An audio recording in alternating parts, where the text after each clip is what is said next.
Yo, yo, yo, what's going on, everyone? Welcome to a DFS strategy video for the 2026 WM Phoenix Open. My name is Eric, and in this video, I'm going to be going over everything I typically do during a strategy video, which is the golf course, the tournament, the pass optimal and GPP winning lineups, as well as the bucket system and the Marquee Tee Times for this event, because later on in the video, I will be building lineups using all of the pieces of information that we learn using the optimizer that you see on the screen. Now, I've done a pretty poor job of this to start the season of telling you guys you can use this optimizer. All that you have to do is go to SweetSpotDFS.com. See, I have a page up. Go to SweetSpotDFS.com. Go under Optimizer. And also the cheat sheet is available for you as well. Let's just go over that as we'll go over both of these things just right off the rip. So the cheat sheet is free. Everything, the cheat sheet's free, the optimizer's free. All the other tools that I'll be showcasing on SweetSpotDFS.com is behind a paywall, but the cheat sheet is free. So you guys can access this out like whenever. And it's got some sweet things. I'm going to be using this throughout this whole video. I did it in last week's video, and it worked wonders. I love this new cheat sheet. If you guys want to do the Excel spreadsheet version, you can go scroll down on the page and then click here for the cheat sheet. This brings up the Google Sheet that, you know, I've been updating since forever ago. I do see that I need to update the grass because it is not, well, I guess it is POA, but it's going to act like bent grass, and that's essentially what I do have in the stats. I do not have POA. This POA is going to act like bent grass. Any overseeded bent or POA is going to act that way. So I'm just showing you guys that it is bent grass, and I'm going to go ahead and say this is NA just to avoid confusion. Forgot to update that, but yeah, you guys can use this cheat sheet, or you can use the new and improved cheat sheet. Again, I love this one. This one is so good. Okay, so that's a cheat sheet. I was talking about the optimizer. If you open up the optimizer page, this pop-up is going to appear. You're going to go ahead and put your email address in there and request now. I will get an email. It gets sent to the SweetSpotDFS@gmail.com inbox. There is no automated service to then send you the optimizer. I have to see it first, and then I send it to you. So there could be a bit of a delay, and I do have a 9-to-5 job. So if you do send it in sometime in there, I will do my best. But usually my Wednesdays are riddled with meetings. So bear with me, and I apologize. Somewhere down the road, I am going to have an optimizer just built into the website. It just isn't right now. So again, you can access the optimizer. And again, it looks like this. This includes all of the bucket pieces that we'll be covering in this video. And to answer Jason, who left a chat, the first chat, Jason, I do not have 1 to 3 for the 9K range. And that is primarily because I know that I have to make the decision of building lineups with Scotty or not building lineups with Scotty. And that is for a further, I'm going to talk about that a little bit later on in this video, because that is what it's going to come down to. Are you going to build lineups with Scotty? And if you do, what should they look like? I did go over this with Byron Lindeque in our Sunday pods. We're making that a thing. So every Sunday night, we are going to recap that week's tournament that just concluded, and then we're going to look ahead to the next week. And I did look ahead with salary builds when it came to Scotty Scheffler builds. So yes, we will talk more about the anchor buckets for those that also look into that and discuss it more as a strategy piece. But yeah, that's what this video is all about, is strategy. And I am going to try to kind of evolve it a little bit. I am toying with the idea of moving the bucket system to the Wednesday night live streams. I do a Wednesday night live stream. Just for YouTube members only. And I'm thinking about moving it there because I want, you know, I don't know. I want these videos not to be super long, because if I get through everything, it's about 2 hours into the video, and then we start building lineups at hour 2, and I don't know if a lot of people have that time to wait around. So I don't know. You know what? I'll create a poll. I think I can do that right now. Yeah, let's start a poll. And I'm going to ask you guys a question. Move the bucket system to Wednesday nights. Yes or no? And we start the poll. So I'm looking for your guys' feedback. And I will wait. I'll just have this all the way up until we start building lineups. That poll is up there. I'll try to remember it. Otherwise, we keep it on Tuesday nights. So if you want the bucket system on Tuesday nights, just vote no. If you want to move it to Wednesdays, vote yes. So, and by the way, you have to be a white tier member in order to see that. I do have a whole, my whole belief is I don't want you spending more than $20 a month on SweetSpot DFS products. So if you want a monthly subscription and also if you want a monthly membership to YouTube and a monthly subscription to SweetSpot DFS, I will make it so you get $5 taken off of your SweetSpot DFS membership, because you will have to pay the $5 to Google. I can't discount that whatsoever, but I can discount SweetSpotDFS.com. So you want to become a monthly member at SweetSpotDFS.com as well as a member on YouTube, let me know. We'll take care of it all. I will give you a discount code and you can sign up on SweetSpotDFS.com for $5 off. So anyways, that's available to you guys. I think that's enough housekeeping items that I need to go over. Yes. Okay, so if you guys didn't know, I do giveaways. There is a $5 weekly giveaway and a monthly giveaway. It really depends on if we reach the monthly goal. And you can see the monthly goal all the way over there to the left.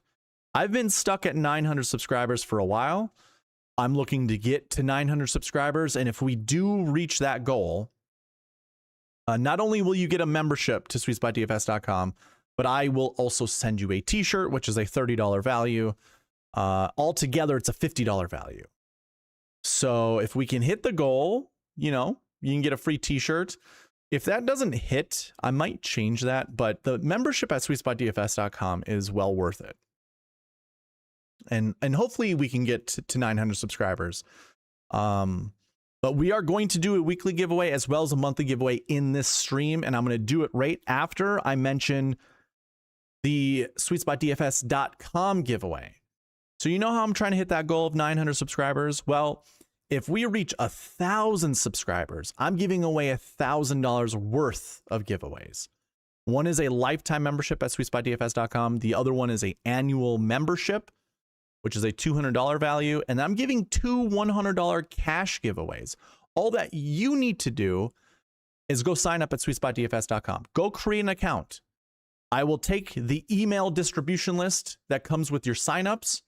That I will put into a giveaway, and that's how I'm going to draw out names. So you got to go create an account at SweetSpotDFS.com, and I'm only running this giveaway once this channel reaches 1,000 subscribers. So I'm going to need your help if you're not already subscribed, and if you'd like a chance to win any of those giveaways, go sign up at SweetSpotDFS.com, and again, subscribe to the channel if you haven't.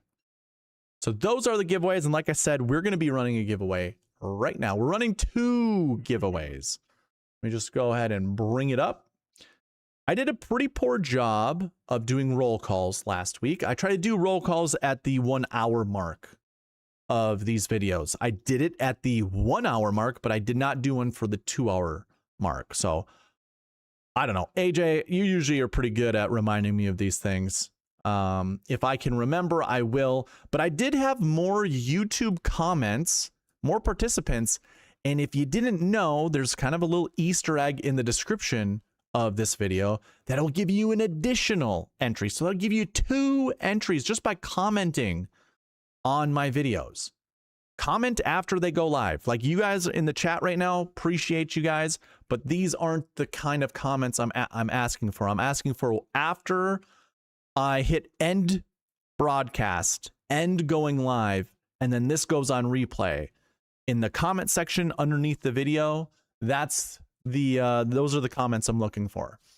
So we did have a good, pretty good participation there, and I'm looking forward to more participation for going forward. But yes, you can get entries that way. You can get entries here during the roll calls.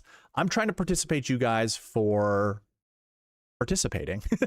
Or I'm sorry, I'm trying to reward you guys for participating. Did I say I'm trying to? Yeah, whatever. I'm trying to reward you guys for participating. Yeah, that's how you can do it. And let's not waste any more time and do our weekly giveaway winner. Drum roll first.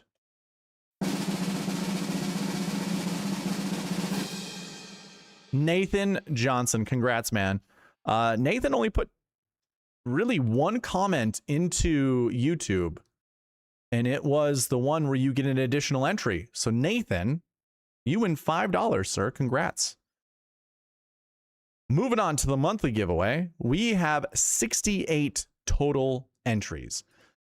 This is for a monthly subscription to SweetSpotDFS.com. If you already have, like Nathan has won this before, if you already have a lifetime membership, like Nathan does, or if you already have a monthly membership, well, I'll say this. If you have a lifetime or an annual membership, basically for the lifetime, I'll just give you a $20 credit.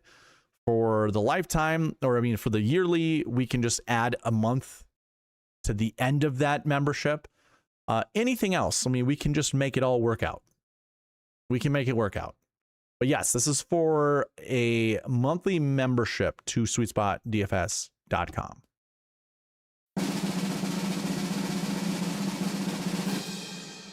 Wheels up, Logan. Logan, that is your first monthly giveaway, I believe. I don't know if he's in the chat, but yeah, Logan, if you have an account, I can set you up with a monthly membership. You just gotta let me know, and I'll try to remind him when we get back there. So that is your monthly winner. Congrats to both Nathan and Logan. So actually, how about this? Since you guys are in the chat right now, give me your winner this week. This will be roll call number 1. We'll start it right now. And then I will say this, after the Marquee Tee Times, that's when we'll do roll call 2. Okay? That's how we're going to do this going forward. It'll be an easier way to remember it. So who's your winner? I just want to know who your winner is, and you're going to get an entry into next week's giveaway as well as next month's giveaway. I put it in the chat so you guys can see it. That'll get to you a little bit quicker. Roll call number 1.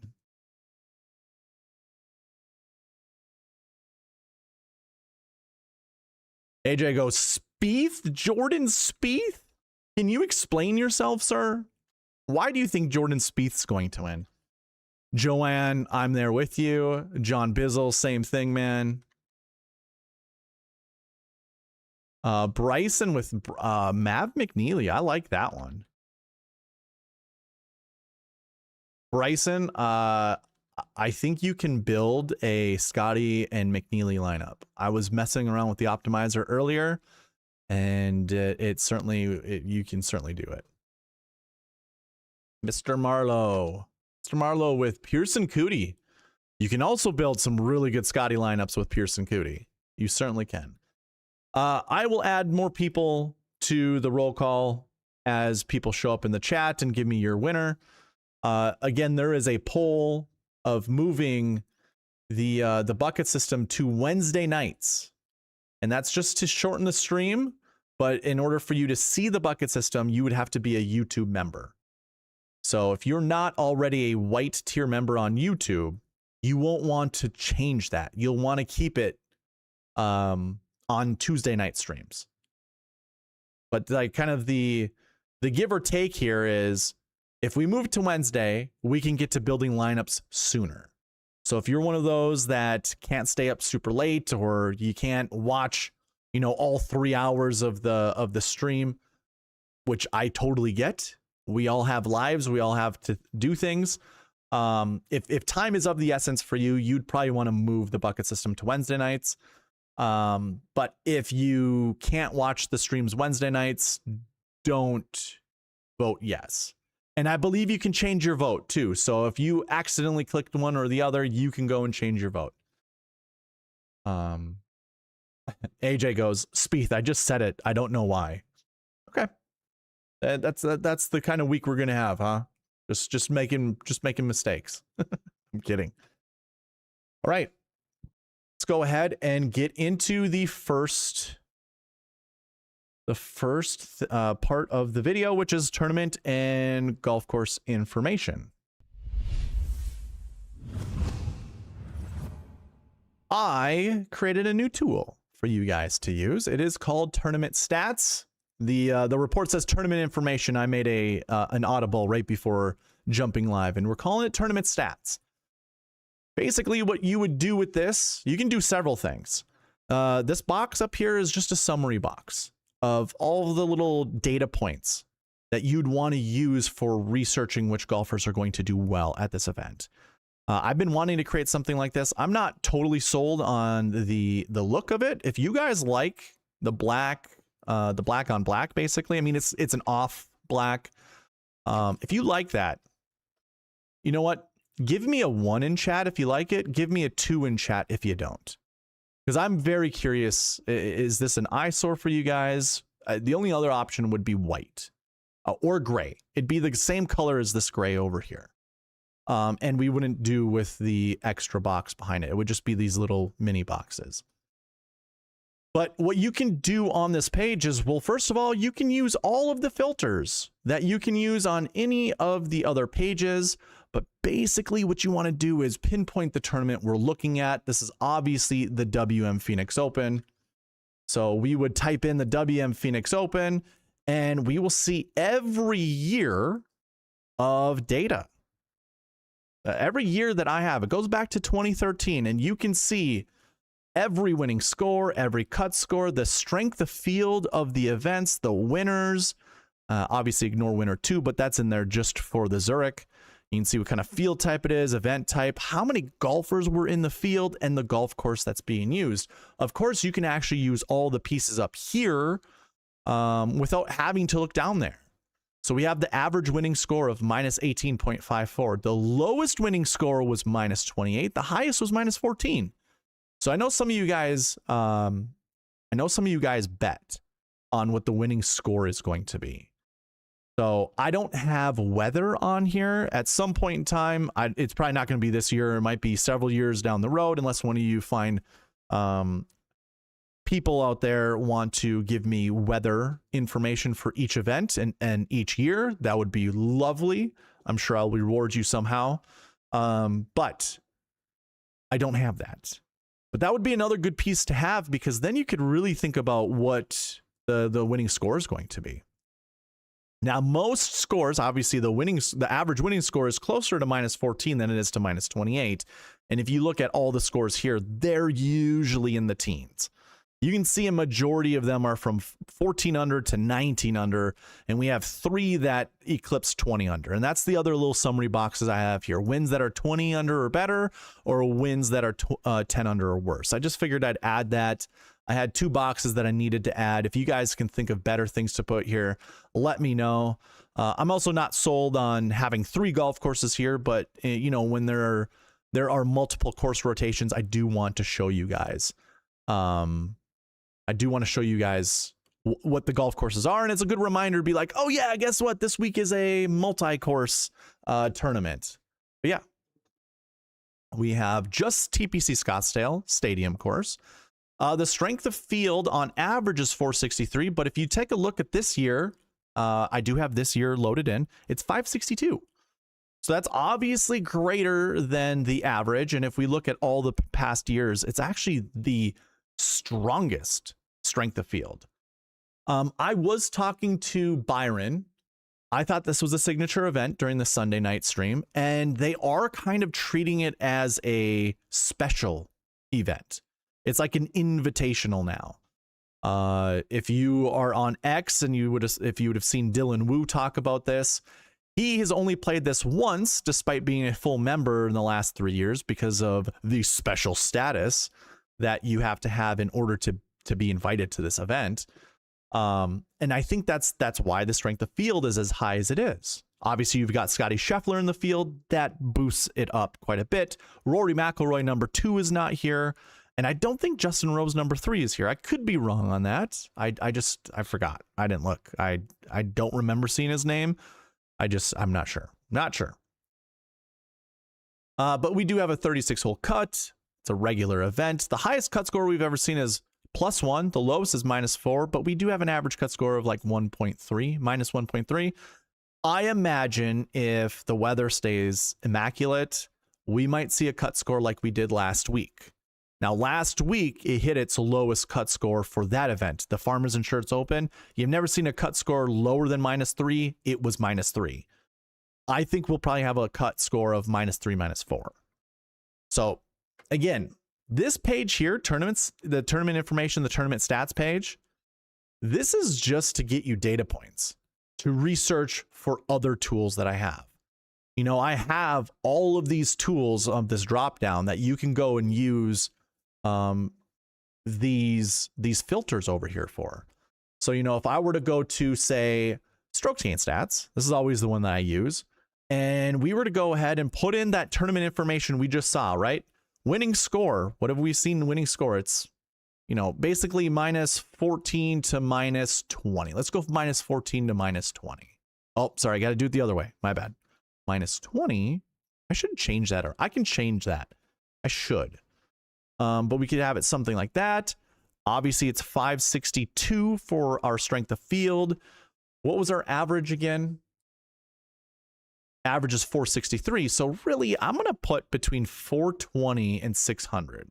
It's kind of a big range, but I think that's probably a proper range to do.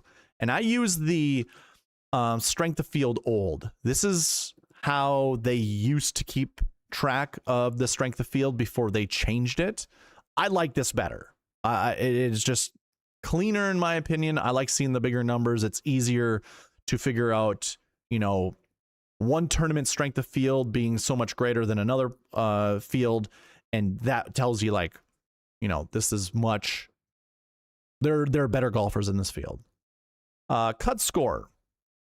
We haven't seen anything worse than, or anything better than -4. And again, we haven't seen anything greater than +1. So we could literally put that in here.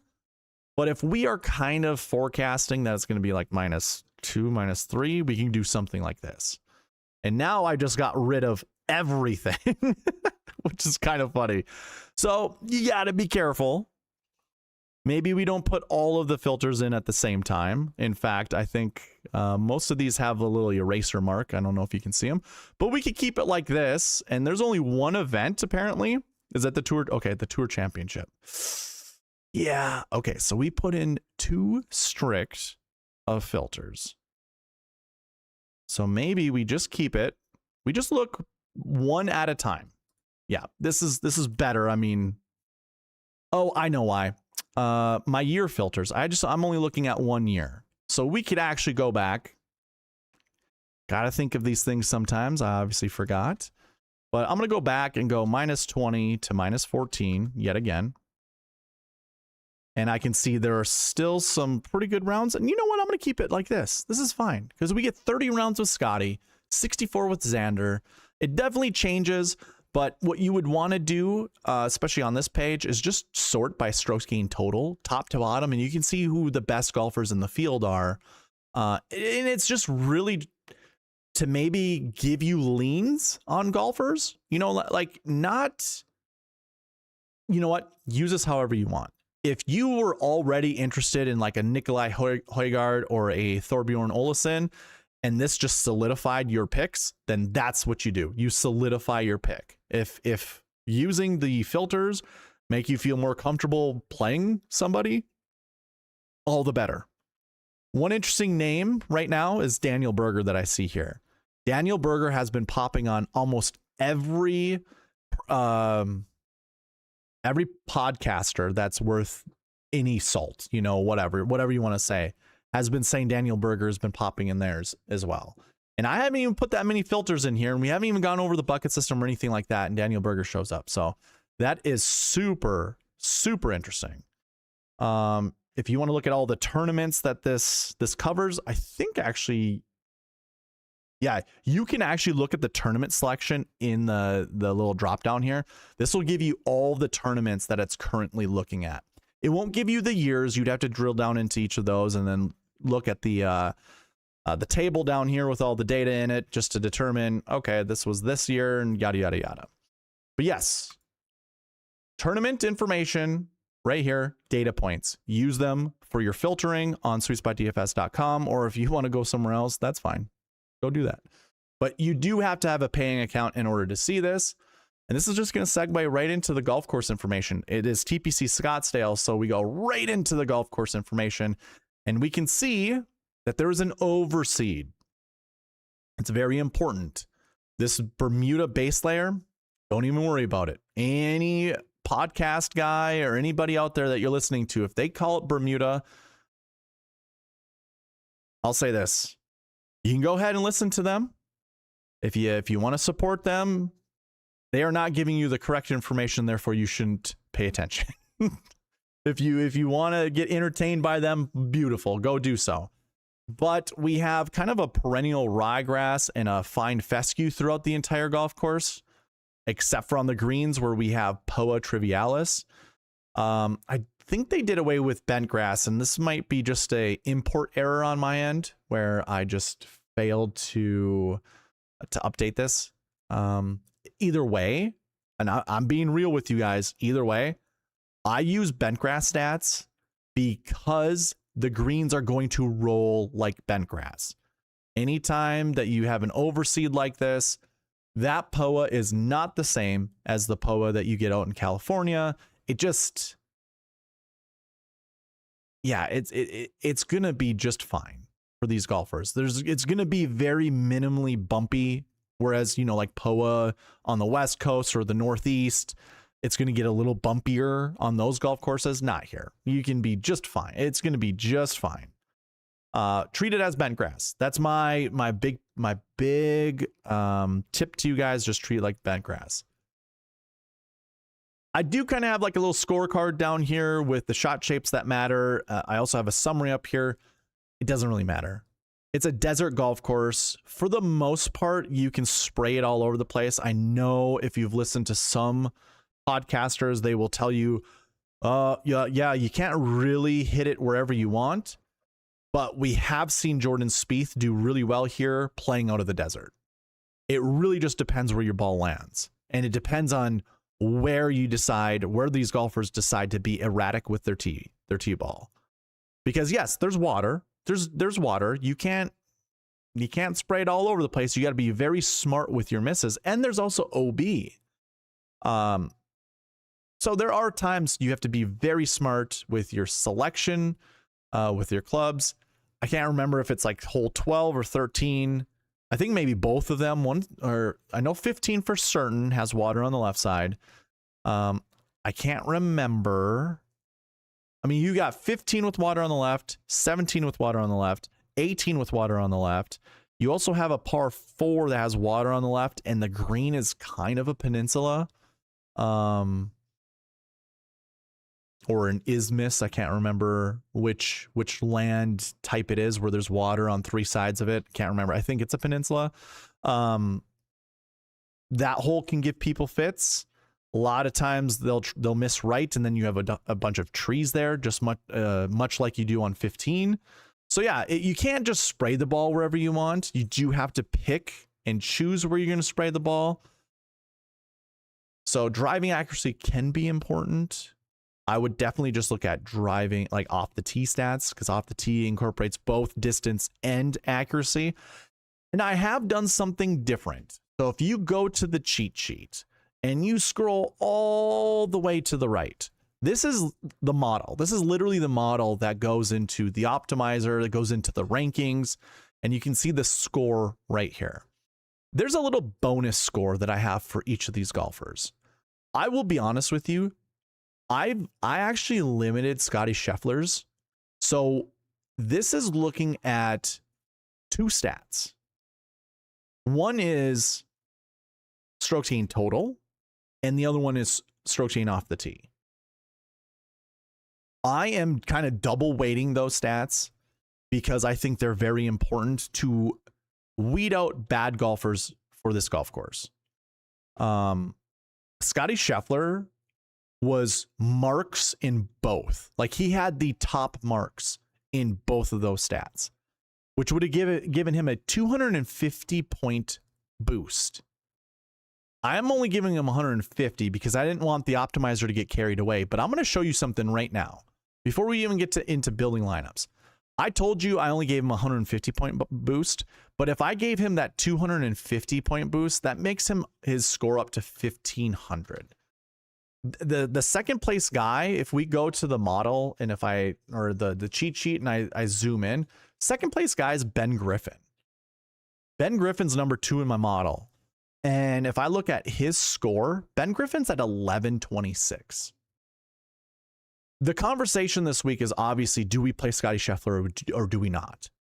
And to be quite fair, we just saw him boat race the field at the American Express. He won by what, 6 shots or something like that? Could he do that this week? Yes, he could. And if he's going to win by 6 strokes, he definitely needs a metric this high. It has to be that much higher than anyone else's. And this is a big deal. So anybody who is requesting the optimizer, I want you to keep this in mind. If you want Scotty Scheffler to be valued, or not so much valued, if you want his ranking kind of to reflect the skill that he is, I would change it to 1507. It's going to be 1357 for everyone else, but if you're kind of on the same boat as me, you move that to 1507. And here's where it makes a difference. Watch this. I'm going to actually change it back to 1357. So we'll change it back to 1357. I have nothing in here except for the buckets. Like some of these have 1. So it's making sure I'm grabbing a golfer out of at least one golfer out of these buckets. Now I'm going to hit run optimizer, and you're going to see the most optimal lineup starts with Ben Griffin, the number 2 ranked golfer. And when we get into pass optimal and GPP winning lineups, you're going to see we have 2 options really when it comes to building lineups for the WM Phoenix Open. But just keep this in mind. This starts with Ben Griffin. Let's change Scotty Scheffler's score, his metric, to 1507 and run this optimizer. We get Scotty Scheffler as the most optimal lineup, or the golfer in the most optimal lineup. And that lineup that's on the screen is sexy as hell.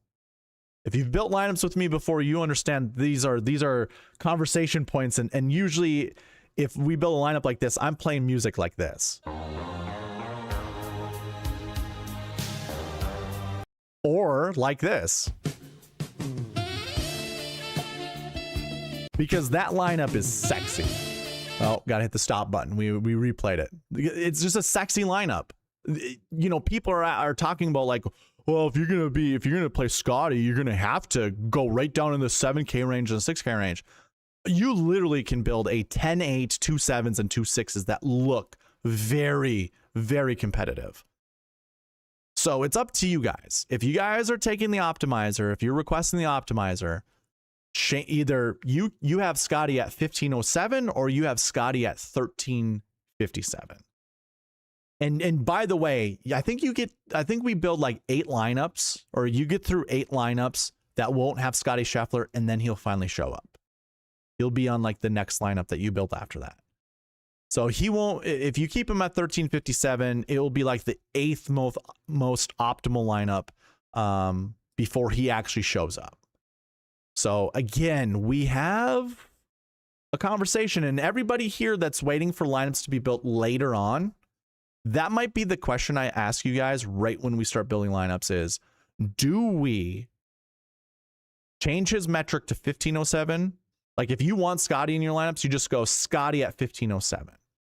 Or you can keep Scotty at 1357. It doesn't really matter. Or I shouldn't even say that. If you are choosing golfers in the 7K range or the 8K range to build lineups around, and you just want to see if it picks Scotty or not, you tell me then 1357 or 1507. Those are the 2 metrics, and I think that's fine. And anywhere in between too. So again, if you have this optimizer, you can modify any of these scores. If you want to give someone a little bit of a boost, go ahead and just enter the number in there. And then just let the optimizer do its work. So anyways, I don't know if there's anything else that I need to talk about with the golf course information. Yeah, the grass is important. It is quote unquote dome golf again. So we're kind of at the same place we were with the American Express. If you want to use architects, guess what? We have the architects in here under course stats filter. If you go into here, you can pick the architect that it is. And we have Tom Weiskopf. And we can see all the events that these golfers have played on these golf courses. And Michael Brennan right up to the top. What was that lineup we just built? What was this? There's Michael Brennan. There's Scotty Scheffler. Brennan, Scheffler. Like, good God, dude. Danny Berger. Like, we have lineup building is going to be a lot of fun. Lot of fun. So I think that's it, right? Yeah, I don't have anything else to really go over with golf course and tournament information. How'd you guys like the new tournament stats page? It looks like everyone voted a 1, so that's awesome. AJ Love goes, if anything, the red lettering is hard to see. Maybe make the words white and the numbers red. It's not bad. I kind of did copy this. So maybe I can make those numbers bigger. I see what you mean, though. Yeah, so the red is not bold. It's kind of like a dull color. Both of them are dull.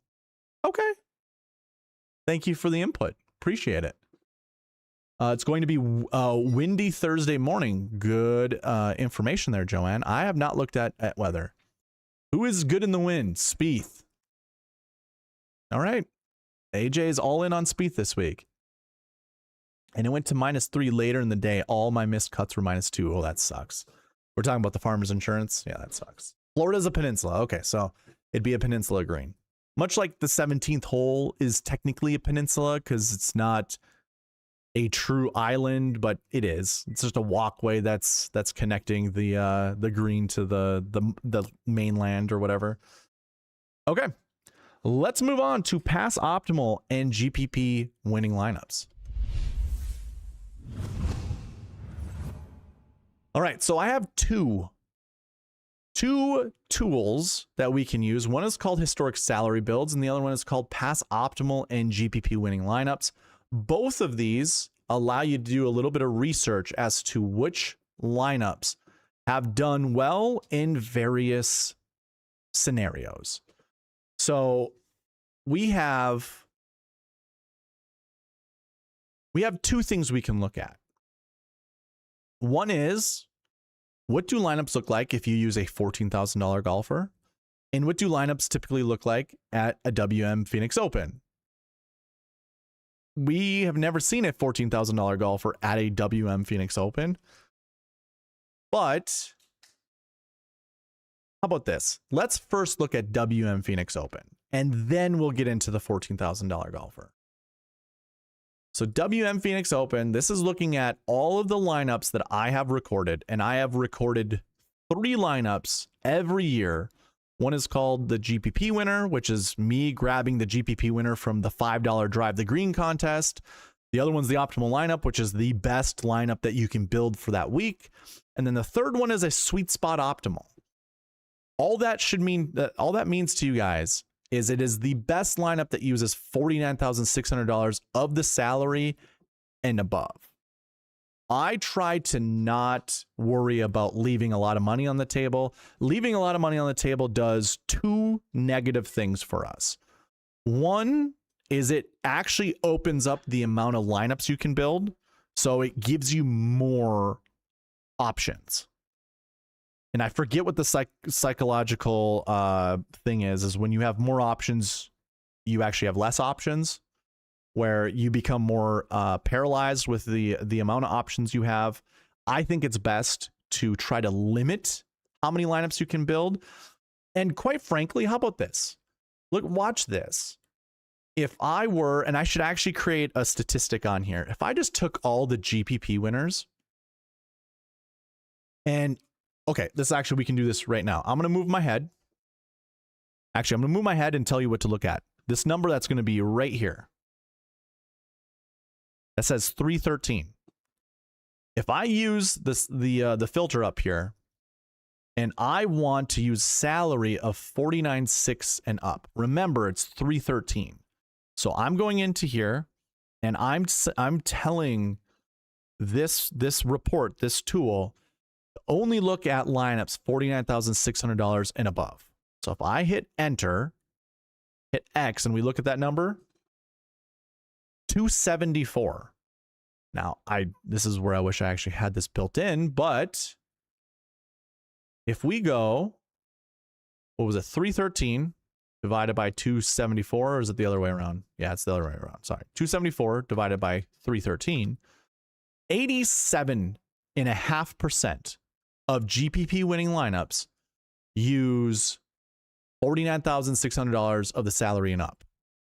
People who are winning $50,000 cold hard cash are not leaving more than $400 on the table.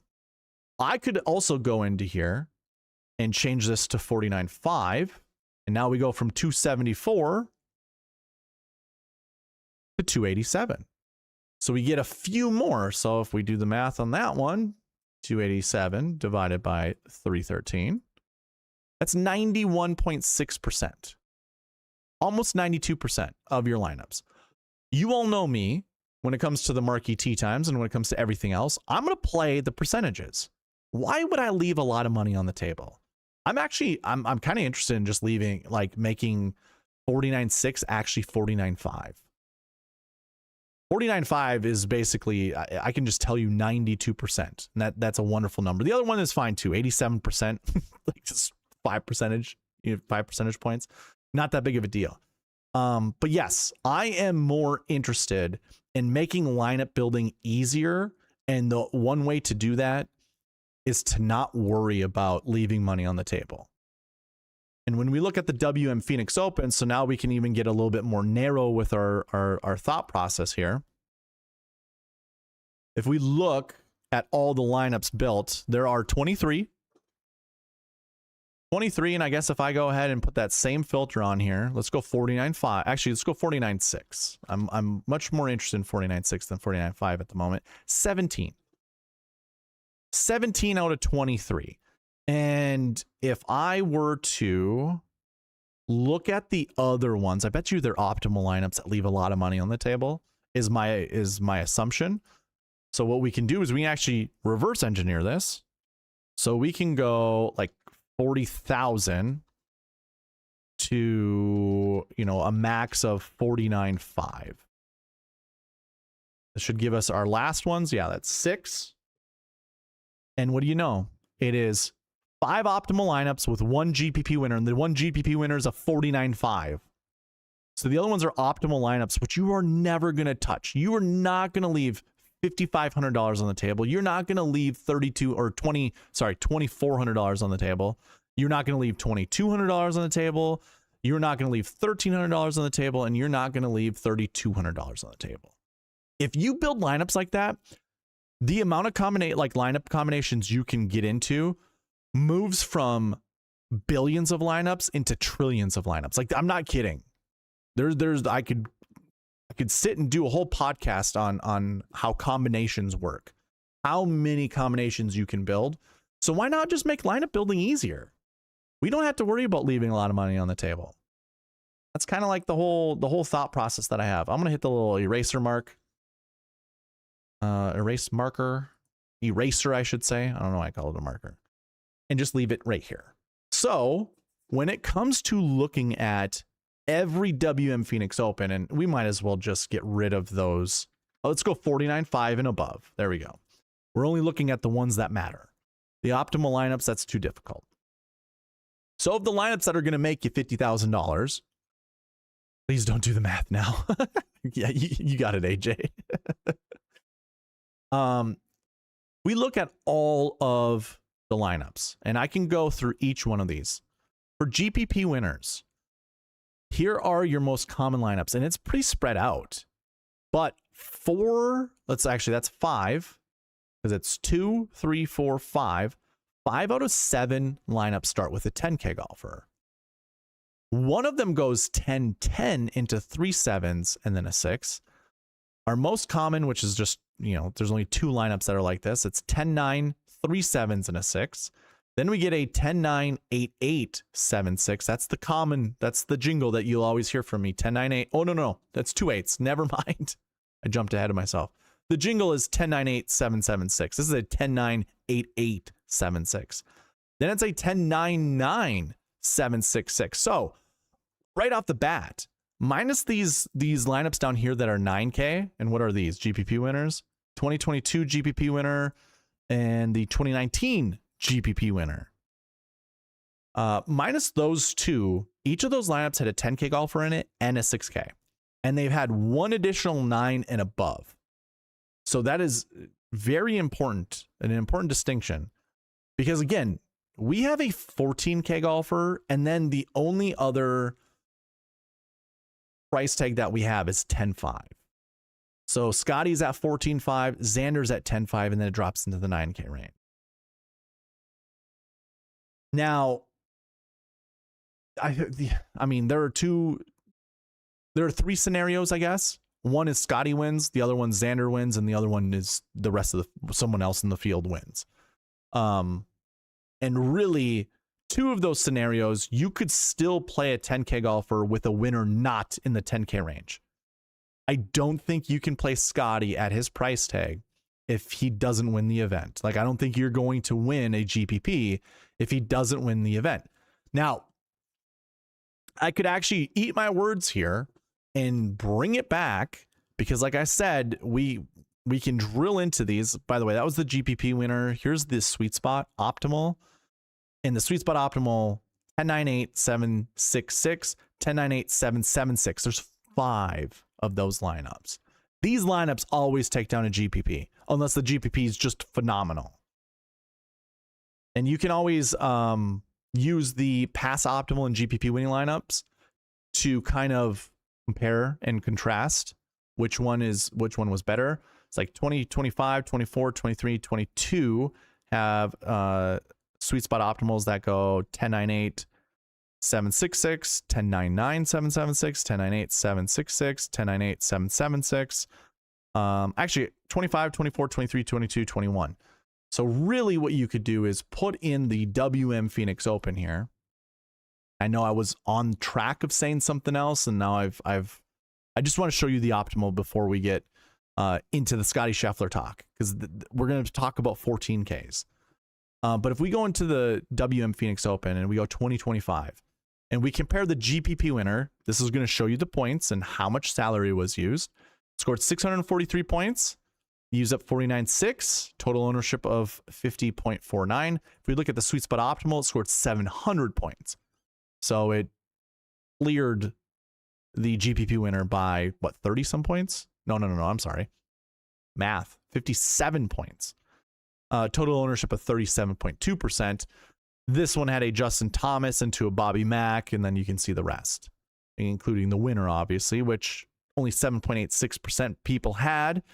There's Michael Kim down there, less than a percentage point. He finished second, but that was 2025. So if we go to 2024, we take a look at the GPP winner, 656 points scored, SweetSpot Optimal, 696. So a 40-point difference. So I'm just showing you that the SweetSpot Optimal outscores the GPP. 632 for the SweetSpot Optimal. GPP scored 589 in 2023. In 2022, the GPP scored 637.5. The SweetSpot Optimal scored 662. In 2021, the SweetSpot Optimal scored 725.5, and the GPP winner scored 642. It's quite a bit of a difference. So again, the SweetSpot Optimal beats the GPP.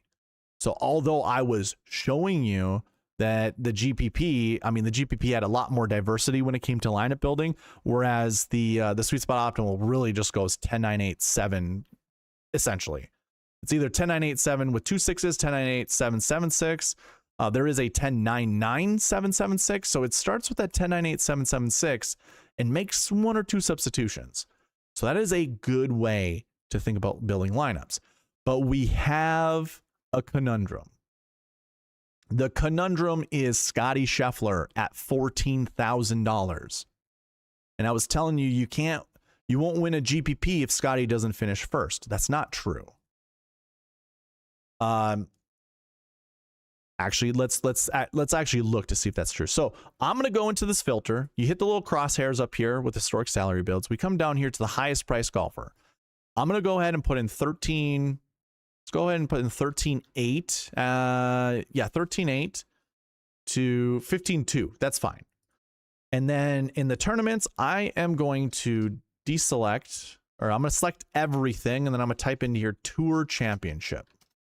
Wow, if we can spell. There we go. Tour. I want to remove the Tour Championship from there. It actually just removes one lineup. So we get the Open Championship down here. I want okay, this is the one I want. The US Open 2025, because obviously Scotty Scheffler won the Open Championship. But the US Open 2025, your GPP winner had a $14,400 Scotty Scheffler in it. He didn't win the tournament. If we go to this tool right here, this is the Pass Optimal and GPP winning lineups. I'm actually going to clear all filters, and we're going to go ahead and put in the US Open. Let's take a look at that GPP winner for this last year, 2025. And what do you know? What do you know? Actually, I want to look at something really quick. I forget, were there 5K golfers in this event? There were. So that changes things slightly because the pricing gets very watered. I should add what tier those golfers would actually be in. I should add that at some point in time. I have to think about that. So here's what I will say. Remember how I used to do price conversions? 8,500 pretty much stays in the 8K range. Like there isn't much movement there. 71 will go up to like 75. 67 actually probably goes up to 7,000. I think even Bobby Mack. Actually, here's one way to show this. What do I have? 10.9 and 4.7. See, that's what I'm saying. This is the conversion, by the way. So Hovland actually goes up to a 9K golfer, and then the other 4 are 7Ks. Obviously, that's probably not going to work out because salaries still matter. You know, like we won't be able to do a 14.5 Scotty Scheffler with a 9K and 4.7s. It's just not going to work out. But we can look at the caliber of golfers here. And so Scotty Scheffler finished 7th place. 7th place. Your winner came from $6,700, but we can pretend that's a 7K. I mean, I think the conversion brings that up to 7,000, 7,100 because of the 5K range. That's why I'm only saying conversion. So if you just came in, that's what I'm talking about. We can treat JJ Spawn, Bobby Mack, and Adam Scott as if they were 7K golfers. And Adam Scott finished 12th place. So you can imagine like a 6K golfer this week, like low 6K. There are some down there that are definitely worth playing, finishing top 20. Scotty has the flexibility of finishing 7th as long as somebody in the very, very low 7K or high 6K range wins, which is probably going to be very challenging and very difficult. This isn't the US Open, so we can't really just make that comparison right away. All that I am helping you guys do is just think about, does Scotty need to win? I mean, we have seen at other events, no, he doesn't have to win in order to win a GPP. We just need someone from the 7 or the 6K range to win the tournament, or enough of them to be inside the top 3, top 5, with Scotty Scheffler also being inside the top 3, top 5, to maybe, you know, the equivalent of them scoring enough points to take down a GPP. Because quite frankly, nobody is going to be building a lineup that leaves a lot of money on the table. So it's not going to happen. Good night, Joanne. I think I said hi to you. If I didn't, I apologize, but have a good night, Joanne.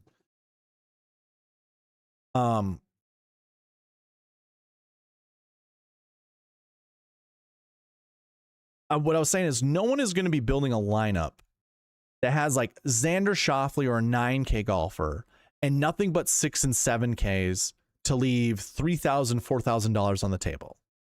Because if we're trying to forecast what could happen at this event is we could have inside, let's say we have 10 golfers that finish inside the top 10. If 4 of them or 5 of them were in the low 7K, high 6K range, then yeah, that is still true. Scotty could finish 7th place, 8th place, 9th place. As long as those guys finish 1, 2, 3, 4, or 2, 3, 4, 5, maybe, even if you had a 9K golfer up there, because those golfers will have probably more points than Scotty. But they're gonna leave such a riff in pricing that most people aren't going to build lineups that way. It's very difficult for people to leave money on the table. And again, I advocate for not leaving a lot of money on the table. I think I just showed you. There's no reason to. GPP winners, 92% of them don't leave more than $500 on the table. Like, what would be the point? Anyways, to get back to my point, are there enough golfers down here that could win this event? Yeah. Yes, there are. Andrew Novak. This is a perfect golf course for him. Christian Bezuidenhout has done really well here in the past, and he's not really playing that terrible. Patrick Rogers, sure. Sam Stevens, yes. Marco Penge, obviously, everyone was talking about him heading into the PGA Tour season this year. Obviously, swing change, being sick, all that kind of stuff. Maybe he shakes off the rust. Rasmus Niergaard Pearson bombs the ball. We all know bombers do pretty well at this golf course. I don't have an issue with Davis Thompson this week. Michael Kim, 2nd place finish here last year. Obviously, there was a missed cut, and then he withdrew from the event last week before lineup lock, so that was great. Grazerman, Finau, those guys are definitely worth a play. I'm not that sold on Kiefer. Jaeger's just been, I don't know. I mean, 5th place finish last week was nice. Don't get me wrong. Christopher Wrighton, yes. Bud Cauley. This is a perfect golf course for Bud Cauley. He's not a bomber, but you don't really have to bomb the golf ball, or you don't really have to bomb it around here. You just got to score birdies, and he can score birdies in bunches. So can Batia. I'm probably not a big fan of Chris Kirk this week. Ryo Hisatsune. Yep, sign me up. Danny Brown. Why not? Nico Echeverria. Not great course history, but I imagine if we went into the course history and went down to Nico, he's only played this once. Yeah, he only played it in 2025, Nico Echeverria. So I don't mind someone like a Nico. Let's see, are there some cheaper golf course? Michael Brennan, yes. Mac Meisner, yes. S.H. Kim, yeah. He was playing pretty well until last week. I like Woodland. Hoagie seems like a really good choice this week. Anyways, there are enough good golfers down here that could challenge, kind of the top. Carl Phillips, by the way, he might be one of my favorite 6K golfers down here. I don't think he's going under the radar, but I think he's just cheap enough. People are going to kind of lose track of him. And same goes with Takumi Kanaya. Like a miscut in the 31st, that doesn't look very good. Does not look. We'll dig into him a little bit more, but I like Takumi Kanaya. I think he's pretty decent off the tee. We can double check. I like to look at just 1 year's worth of stats. So actually, let's clear everything. Let's put in 2025 again. And I want to scroll down to Takumi Kanaya. Right down here, I guess he's plus 0.205, which is not terrible. It's not great. Okay, he doesn't really hit the ball that far. I thought maybe he was a bit of a bomber. He's just an accurate guy. That's why he's gaining off the tee. Okay. I might eat my words a little bit. Yeah, I think we'll eat my words just a little bit. I don't hate it, though. Honestly, I don't hate it. And if we're looking, T4, 21, cut, 7th, 40, cut, 46, cut, 45th, 5th. I don't think there's much correlation with some of these courses that he's like top 5, top 10. I mean, 3M Open doesn't seem like a golf course that should fit him. I don't know. He's kind of got this like cut. Usually goes cut 20th or 30th into a top 10. So we don't have that 20th or 30th, but I guess I don't hate playing Takumi Kanaya. That's kind of what I'm saying. And then there's some other guys down here that we can dig into a little bit more when we go to build lineups. Danny the Daywalker, he had what, one of the lowest rounds on Friday or Saturday or something like that. He's also worth a look. So anyways, we wanted to build our Scotty lineups. That's all that I'm getting down to. We can certainly put together enough 7 and 6K golfers to feel pretty good about ourselves. And this lineup here, if we're just looking at salaries, you know, obviously I did a price conversion, but still, Scotty's still $14,400. Hovland was 85, and it goes into a 71 into these 3 high 6Ks. When we get to building lineups, we can actually, I think we can go all the way up to 9K. I built a lineup with Scotty and JJ Spawn. It looked pretty good. So I don't have an issue. I do not have an issue starting your lineups with Scotty. I think the only issue that I truly have is that the WM Phoenix Open, and when we get into the bucket system, we're going to see this quite a bit. You're going to see a lot of 9K golfers at the top. And it is almost like an every other year thing where your best lineup or one of your best lineups starts with a 10K. Actually, let's just do this. I'm going to use this page. I'm going to show you how well like this page operates outside of just these lineups. So if I select the WM Phoenix Open and we hit the crosshairs up here for the filter. And we just put in, let's put in DK top 10. So we're only going to look at golfers that scored inside the top 10 of DK points for each year at the WM Phoenix Open. If we just go year by year, so here's 2025, and I look at the salaries from top to bottom. We go 10, 9, 2 8s, and then we drop into 7s and 6s. So this would favor a Scotty Scheffler lineup.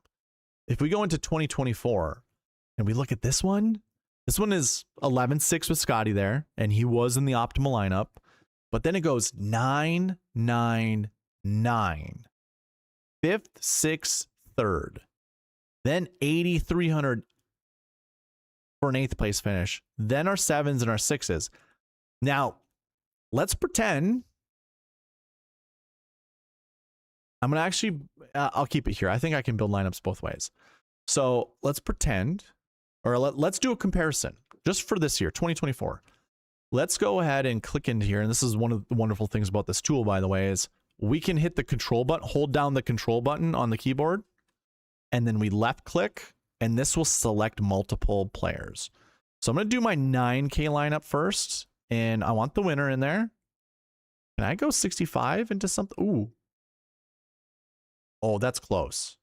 This is just over the price point. We can't do that. I think I can go 62 into an 83. This is 49.9.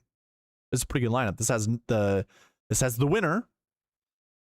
Again, I'm not going to Charlie Hoffman because, like, well, first of all, I want the winner. Actually, Charlie Hoffman scored more points. So I do want Charlie Hoffman. We'll go Charlie Hoffman, and instead of, oh, no. Andrew Novak actually scores more points than Kurt Kitayama.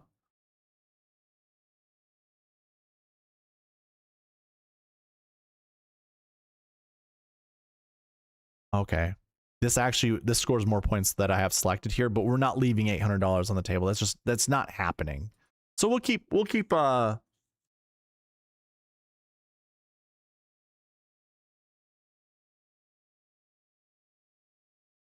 okay, we actually have to get off of well, what actually scores more? Either way, we can't do Hoffman with any of the 7K golfers. It just won't work out. So we'll do this. 49.9. That scores 658 points. Just keep that in mind. 658 points. So I'm going to build a Scotty Scheffler lineup with these golfers. I'm going to use the winner. I bet you, well, let's do this. I'm going to go ahead and grab Novak and Charlie Hoffman because why not? I can do that. And I have 4 golfers selected. I need 2 more, and I can only spend, let's just say, $1,800. So actually, can I go Jordan Spieth, Adam Scott? Almost. This is 49.3. We're not getting there, and $800 is just a bit over the mark.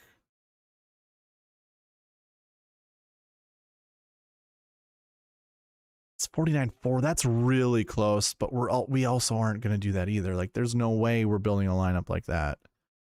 Can I go like Mav McNeely? That's 5. No, we can't do that.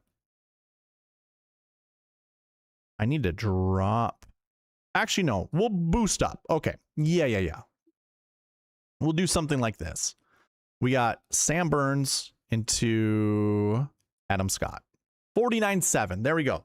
This scores 696. This scores 40 more points. 40 more points than starting with those 9K golfers. I know it took me a while to get there, but just to recap, this one goes Scotty Scheffler at 11.6, Sam Burns at 96, so 11.6, 9.6, 83, 72, and 2 6K golfers. Versus that 9K lineup that I built where I went Burns, Jordo, Scott. Go with Hoffman. I already forgot. Yeah, we did something like this. This is the lineup we did. We went with a 96, a 95, a 91, an 83, a 72, and a 62, and only scored 658. So it was it was nearly 40 points. It was 38 points behind that Scotty Scheffler lineup.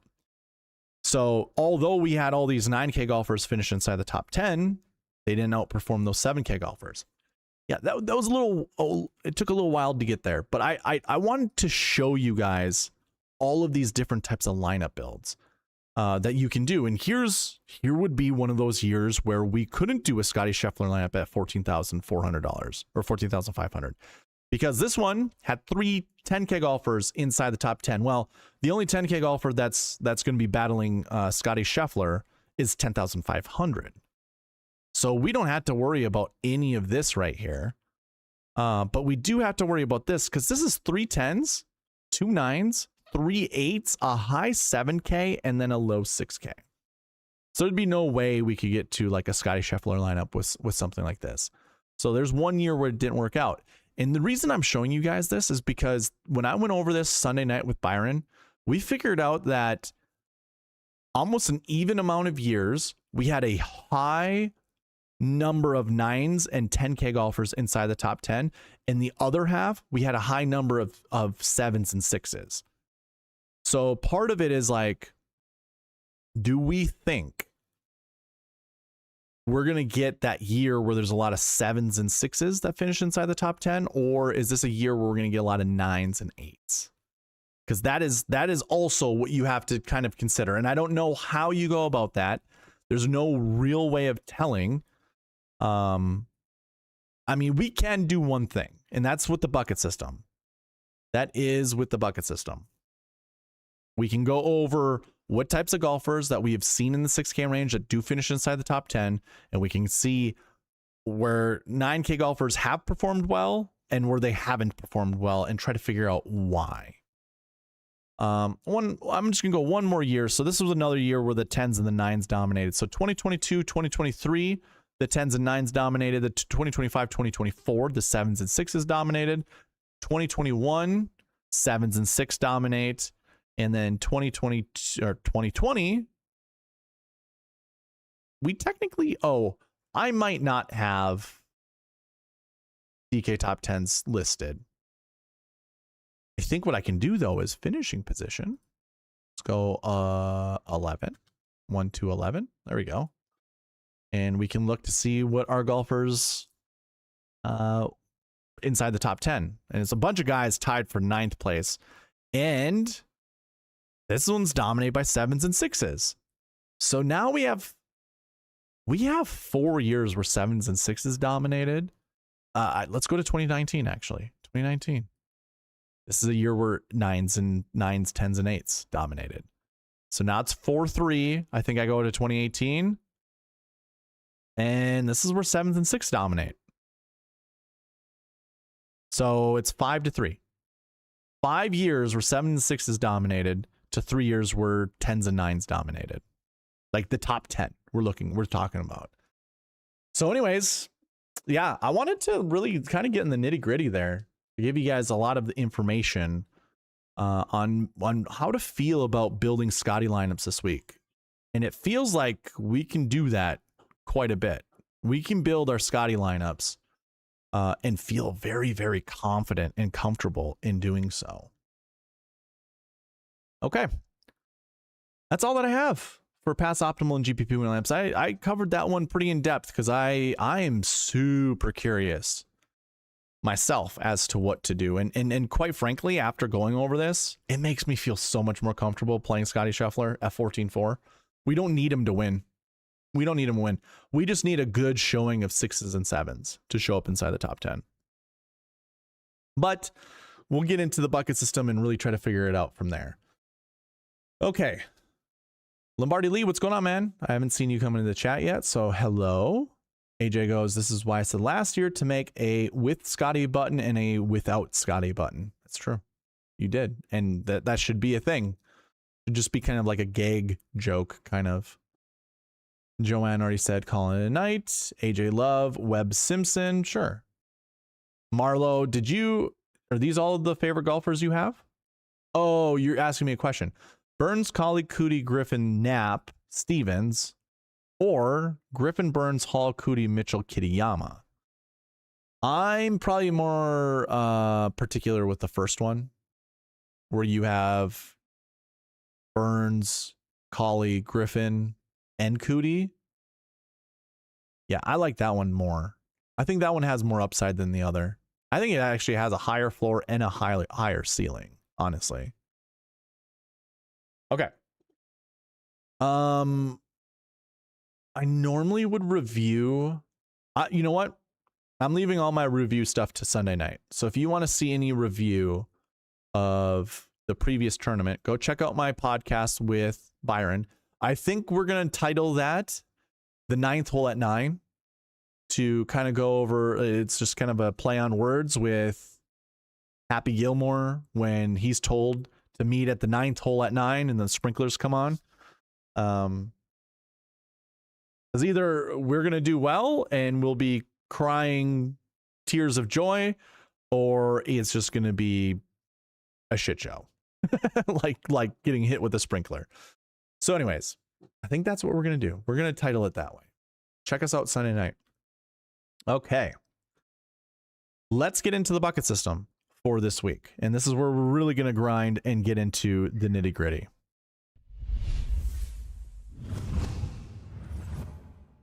All right. So this is at SweetSpotDFS.com. It is called the bucket system. You can, well, first of all, this top tool, the top table right now, will give you kind of the frequencies as to how well these buckets perform. And for the for a new person coming into this, you have no idea what the bucket system is. Basically, I have taken all of, first of all, I go over 6 stat categories. You can kind of figure that out if you drill into the filters here. Course history, last week, last year, recent form, salary, and stroke chain. Those are the 6 stat categories that I go over. These are the bucket system filters. And in each of those buckets, I guess what you can see down here is or I should say, in each of those stats, there are 6 buckets. Now, the buckets are represented by basically 20 place finishes. So 1 to 20, 21 to 40, 41 to 60, 61 to 80, 80 plus, and did not play. That would be kind of what you'll see throughout all of these. That's what each of the buckets kind of represent. So golfers who have had a top 20 finish from the year before fit inside the last year 1 bucket. So every year I'm keeping track of this information. And just to show you this, if I scroll all the way down, you can see that right here. If I deselect, and each one of you guys can do this on this page, if you deselect this, you're going to get the totals for each year for each of these buckets. So you see last year there were 19 golfers who had a top 20 finish in 2024. That's what this number represents. 13 golfers in the last year 2 bucket, 12 golfers in the last year 3 buckets, 7 golfers in the last year 4, 38 in the last year 5, 43 in the last year 6. If I had totals down here, it would equal up to how many golfers were in the field. And then with all these buttons over here, you can actually drill down to see how many finished inside the top 10, how many finished inside the top 5. And for that top bucket, having a top 20 finish the year before is extremely important. Not only for just top 5s, but also top 10s. You know, there were 2 years, and don't mind 2013. You wouldn't have had a last year stat actually get recorded in 2013 because I don't have 2012 stats. So you see how that works? We're always looking ahead, like we're always looking backwards. So 2014 is looking at 2013's leaderboard.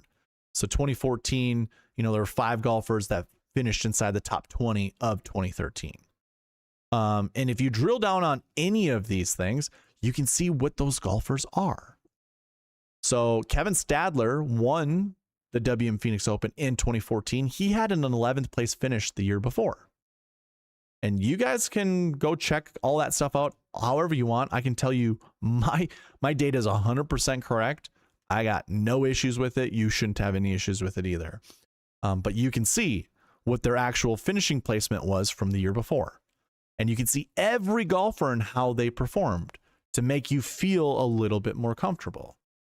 I would just deselect anything that you did select, and then it actually opens back up. But this is where you're going to see all the players with all their stats.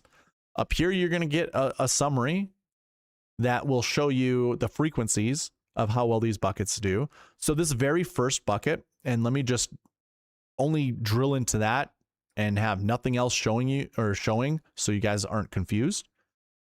For the last year 1 bucket, we have 49 total golfers that finish inside the top 10 from this bucket.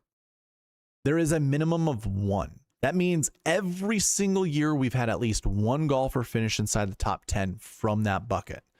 But do you remember when we scrolled down here and we looked, if you look across and you span across the totals, this is why this tool at the very bottom of this page, why this is really important, because it will give you the actual top 10 counts. So all that you see from the summary is just 1 to 7. We've seen a max of 7 and we've seen a minimum of 1. How frequently have we only seen 1? 2 years. Do we see any that have 2? No. It literally, for 2 years, we've only seen 1, and then it jumps up to 3. If I drill out a top 10 counts, now we see the totals for everything. And this will give you a little bit better of an understanding of what those numbers mean. So 1 in 2021 and 1 in 2016. If we drill out and we look at everything, we had 20 golfers in 2021 and only 15 in 2016. This can give you a little bit of a sense of, was this like a volume issue? Like there were only 15. This is the lowest number that we've seen represented in that bucket. So there's only 15 there, but we did have 20 in 2021. This was following COVID though. So like, is that a reason why those 2 years only had 1? It could be. So then now when we look at this, we're seeing at least 3 inside the top 10 every single year. That makes this bucket up here that much more important. And if you wanted to use other tools with this, I mean, this is where the cheat sheet is on fire. This is what I love the most about the cheat sheet. You drill into the buckets here. Who are our last year 1 bucket golfers this year? Hit into the ones. We have 1, 2, 3, 4, 5, 6, 7, 8, 9, 10, 11. Scotty Scheffler's not in this bucket.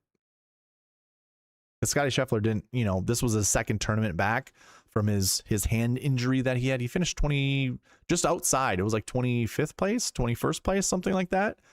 Scotty Scheffler's not in this bucket. Normally, okay, I actually on the cheat sheet, if you didn't know, if you scroll down on this cheat sheet, you can get into the Google sheet. So for the Google sheet, we take a look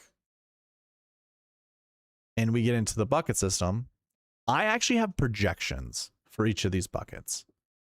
So I just showed you how important this bucket is, but this year we only have 11 golfers in that bucket. Context matters. Context matters absolutely.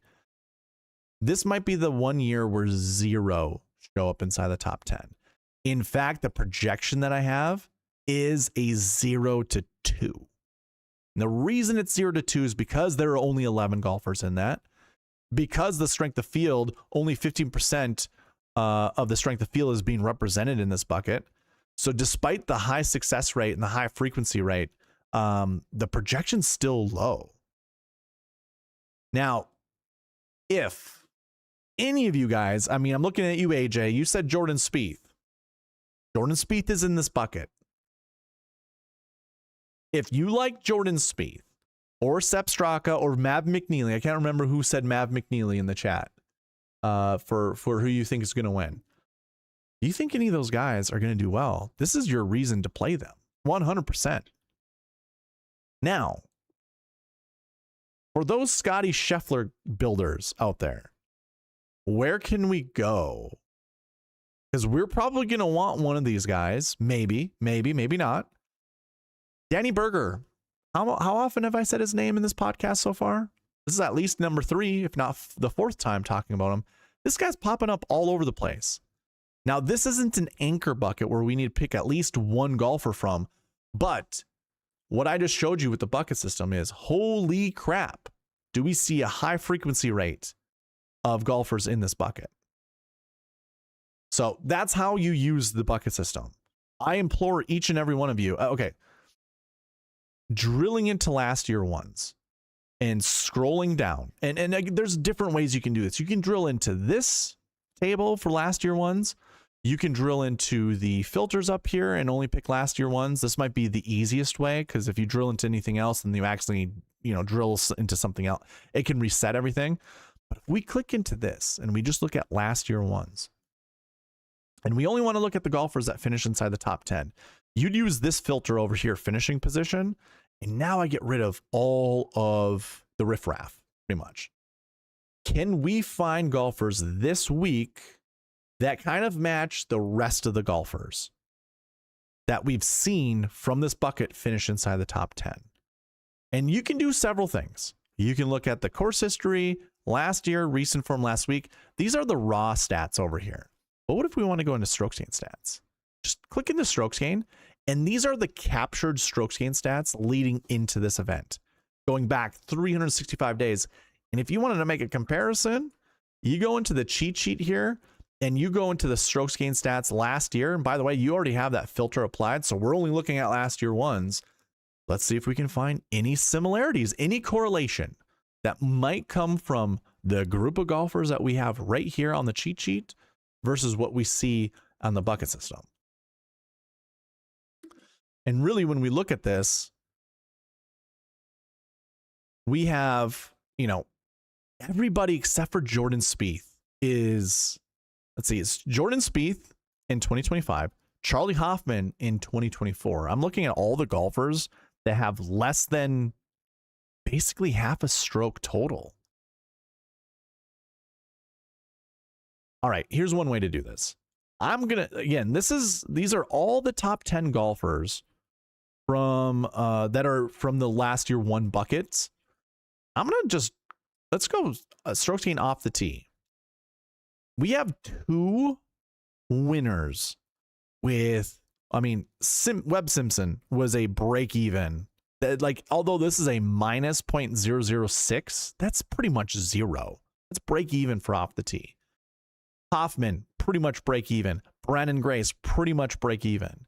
Nick Taylor, minus 1.08, minus 114, minus 119. Those are the lowest. Then obviously I don't have any stats here, and just because of how Power BI does its sorting, it's just, we're gonna have that gap. If we do the flip side and we look at the best golfers, Very few have over 1 stroke. That, okay, well, here's the other thing too. Look at the price tags. I didn't even think about this, but did you see in the price tags the other way around? Oh, Webb Simpson was 10-3. Grace was 8-7. I was thinking just these two guys, but yeah, these are all high-priced golfers. But again, we flip it on the other side, and we look at each one of these golfers. They're all high-priced.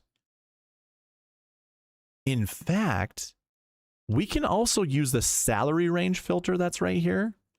I want to look at everybody that's less than, I want to look at everybody that's less than, let's go 8,500. Everybody less than 8,500. It all fits on one page. 1, 2, 3, 4, 5, 6, 7, 8, 9. Well, we don't know what these stats are. Let's just count the ones that do have stats. 1, 2, 3, 4, 5, 6, 7, 8. Only 8 golfers that I have stats for. Of those 8, we do have a winner and a second place down here with negative strokes gained stats technically for off the tee. If I did the opposite, if we go, let's go 84 to, well, I guess full price. Just go 15,000. I mean, we have more. We don't have that many more, but we definitely have more. I mean, it's more than 8. More than 8 golfers, and a large majority of them have positive off the tee stats. Now, we can do the same thing with strokes gained off the tee. I'm actually just going to hit the little eraser button and just look at our strokes gained totals. Only 2 guys have negative strokes gained stats for strokes gained total from this bucket, and one finished 4th, one finished 9th. I don't really care. We can ignore that. Everybody else has had positive. So basically what we'd want to do, and by the way, a large majority of them have over 1 strokes gained total. So you go to the cheat sheet, strokes gained total. Look at this. Nobody has over a strokes gained, 1 strokes gained total. So that's already kind of a little red flag. It's not to say you have to ignore everybody, every one of them, but if we look down here, ooh, it's bad. Oh my God. 0.604. I mean, I'm kind of like looking here, 0.454 to 0.8. There's what, 1, 2, 3, 4, 5, 6, 7, 8. We include 9 and 10. Let's just include 10. Between 0.4 and 0.9. 10 golfers. And that's fine. We do have a winner in there. That's good to see. But we look at the cheat sheet.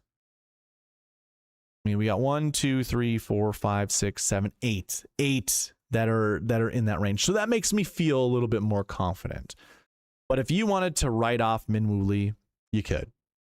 We have seen these golfers inside the top 10. He does have positive off the tee stats with positive strokes gained total, but you rarely see someone with this low of strokes gained total inside the top 10 from this bucket. 0.321 with Wyndham Clark. That's fine. That's fine. And he is positive off the tee technically. The only golfer I think you just cut loose is, believe it or not, Christian Bezuidenhout. Despite having a 4th place finish last year, that off the tee stat is awful. Total looks good. But if we go to the bucket system, we've just not seen someone that bad off the tee place well here. Yeah, it's not even, it's not good. We could compare what his stats, what Bezuidenhout's stats were heading into this event last year. We just go right back down here, and we only look at 2025. And we find Christian Bezuidenhout, and we go to strokes gained stats. He did come in with similar stats. So that's, oh my God, they're almost exactly the same. So, I mean, I'm kind of eating my words a little bit. Everything else was positive except for off the tee. And his off the tee last year was minus 0.252.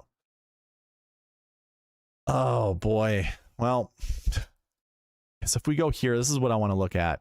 What did he do here last year? WM. How good was his driving at this event? He lost a stroke. He lost a full stroke off the tee. His putting was enormous. Okay, yeah, I'm fine with fading Bizayn Haut this week. Yeah, I'm cool with that. That's just like, that's a lot of made putts that he had. And I don't think that that can just always happen at an event. Maybe, maybe not. I don't know. Okay, so here's the thing. I'm not going to go into each one of these buckets. I just gave you a little bit of a taste as to how to analyze the bucket system. I think you could spend, I mean, I will spend most of my day tomorrow looking at the bucket system and really kind of looking at certain golfers and just seeing if I can find those stat profiles in previous buckets. And it doesn't matter which bucket. I just want to see, you know, for one thing for certain. When it comes to the 6K golfers, so 6,000 to 6,900. And I only want to find golfers that finish inside. I mean, if you want to move it to top 20, let's just do top 15. But not from 2025. I want all years. That year was in here, 2025. And I just take a look at the totals. I mean, strokes gained total is the first place I look at, because strokes gained total is going to show you how good those golfers were with yearly stats. You know, were they coming into this event with positive stats? You know, like Will Chandler. I like to call him Will Chandelier. Minus 1.648. That's terrible. And he's probably really the only person that has those stats. Yeah, it's not even close. So I would never look for the next Will Chandler. Just not going to happen. His off the tee stats were good, so maybe if that's what you're looking for. But no, I wouldn't look for like a Will Chandler. But maybe it's worth a deep dive. Does Will Chandler reside in Scottsdale? Is this his home course? Those things matter. I don't know that off the top of my head, and I couldn't tell you that. But if that is something that you could research, then yeah, maybe you would play someone from Scottsdale, or if Will Chandler's in the field this year, play Will Chandler. I don't know. But for the most part, look at how very few golfers have negative strokes gained stats inside the top 10 leading into this for strokes gained total. And only one of them finished second. The other guy finished fourth. And guess what? Those are previous PGA Tour winners. KH Lee had won prior to 2021, I believe. And Steve Stricker, I mean, it's just old-timey guys down in that price range might be worth the play. Not even joking. And they're kind of immune to the strokes gained total stats. But if we look at everybody else, like I have a full page of strokes gain. I guess let me flip it upside down. I have a full page of positive strokes gained total. These are 6K golfers. 6K golfers. Oh my God, it's even larger than a full page. The full page plus 5 or 4. So this is what okay. I've already done this. I've already done this for you guys. I've done it for myself. Remember when I was talking about the extra little bit of points that I added to the model over here on the side? If we scroll down and we get down to the 6K range like we are right now. So yeah, sure. Rio.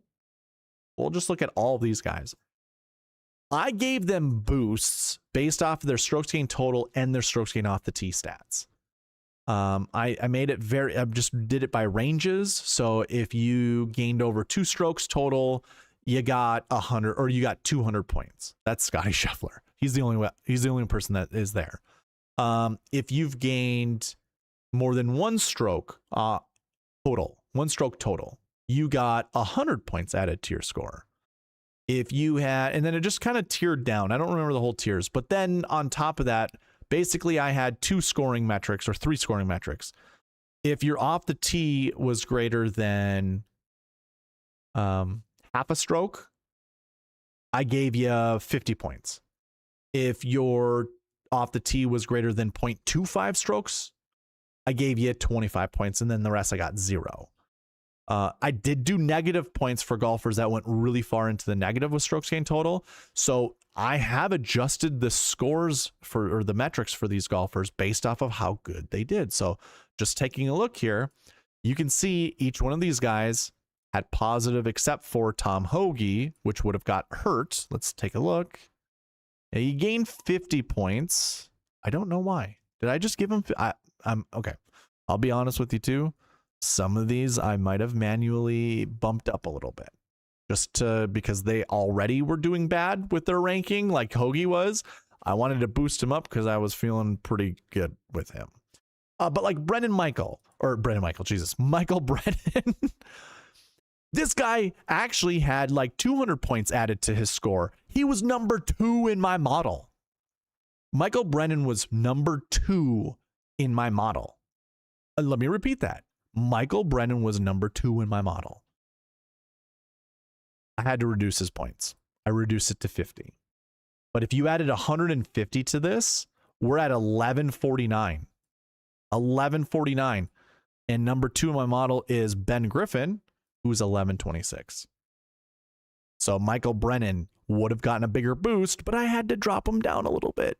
And then I added points to like Adrian Dumont Deschessar. I added points to all of the European golfers that were somewhat good. Because they just needed a little bit of a boost. Otherwise, they were never going to be selected, ever. So anyways, I did add a little bit to the golfers that were positive off the tee and positive total, because that's kind of what we saw with the bucket system. So that's one of those important things I look at every single week. And I noticed that during the fall swing, and it has helped me build some really good lineups. I'm no longer just selecting random 6K golfers just because. I want some of the good 6K golfers that have good stats leading into this event. Because why not? Now, what you could do also, instead of just looking at all 15th place finishes, we can take a look at all the golfers that had really good strokes gained total coming into this event. Nick Hardy in 2021, 42nd place. Brandon Harkins in 2018, missed cut. Hadley, 5th place. Charlie Hoffman, 67th. Cameron Tringali, missed cut. So although all of these guys had good strokes gained total coming into the event, most of them missed the cut because they're in the 6K range. And they're in the 6K range for a reason. We all know that. So anyways, I wouldn't love everybody that just has really good strokes gained total or strokes gained off the tee, because it's just not going to work out all the time. But I think that's where I'm going to leave you guys with the bucket system. Oh, and actually, no. We can take a look. These are all sortable, which is also why I love this tool. So now we can actually look at all of the buckets that have 100% representation over the years of finishing inside the top 10. And then the success rate that you see here in this column is every golfer that's ever been in that bucket, how many of them have finished inside the top 10. That's what percentage you get right here. So obviously 20, 22, or 21.5%, that's pretty good. We have seen at least 2 7K golfers inside the top 10 every single year. Every single year. And I think the projection I have for the 7K range this year is 1 to 4. So if you think 2 are going to finish inside the top 10, you might only need 1 or 2 6K golfers to make a Scotty lineup just that much easier to build, honestly. But here are the most successful buckets dating back to basically back to 2018 when I had salaries. So you have the 7K range. Last year ones, those are golfers who finished inside the top 20 last year. Did not plays. Golfers who did not play last year. Golfers who did not play last week. Scotty Scheffler. Course History 2s and Course History 3s. I think Scotty Scheffler's somewhere in there as well. Actually, he might be a Course History 1. Let's take a look. We'll clear out the buckets. There's a eraser button down here. Scotty Scheffler is in a Course History 2 bucket, but barely. 20.33. That means he's in Course History bucket 2. So we go back here. We see Course History bucket 2. At least one's been there. Scotty Scheffler. So that's going to be another Scotty. Course History 3s. We want one there. Recent form 3s. I mean, this is going to be a volume-driven bucket. You're going to have a lot of golfers in this bucket. 7.88%. Yeah, that's very volume-driven. And then an 8K and a 6K plus. 6K plus is 6,500 and above in the 6K range. So Scotty Scheffler lineups are incredibly live. Incredibly live.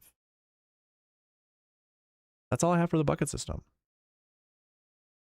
So I see that the poll is 50-50 for moving the bucket system to Wednesday nights.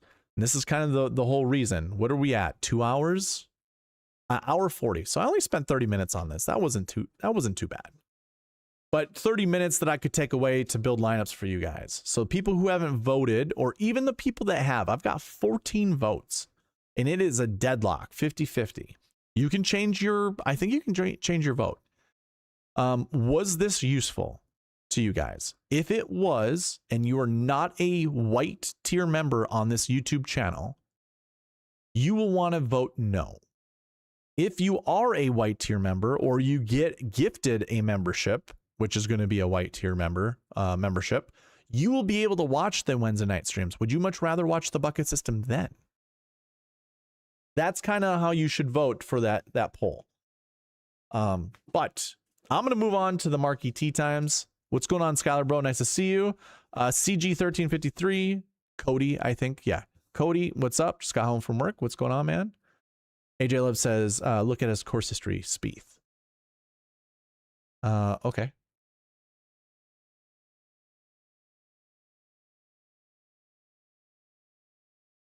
Jordan, 29.56. We look to see all of his finishes. Jordo, right here.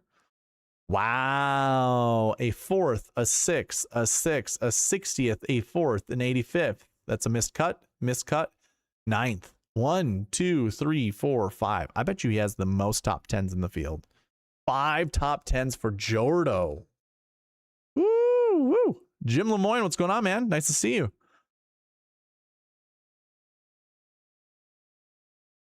Okay. Ooh, the bucket system moving to Wednesday nights is up to 53. Now it's back to 50-50.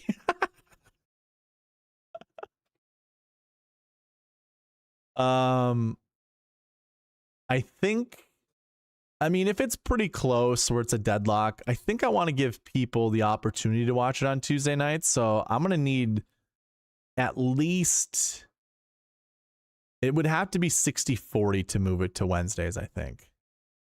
By the way, love the new cheat sheet. Thank you, man. As do I. I when it comes to streaming, you know, like going through a spreadsheet like this and then making sure I've got filters on it and then making sure I go select the correct filters and then I don't know which filters are on if there are multiple filters. The fact that I can just use buttons to go through and look at all the stats that I need to look at. Oh my God, it's so much. It's so nice. So appreciate that. Appreciate the feedback. Thank you. Okay, we're getting into the Marquee Tee Times, and then we're going to build lineups, and we'll do roll call number 2 after the Marquee Tee Times. It's not going to take long. We'll get through this pretty fast. Here we go.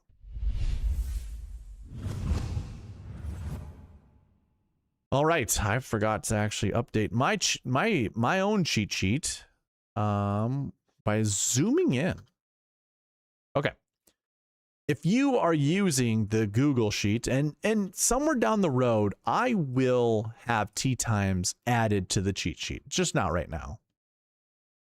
Just not right now.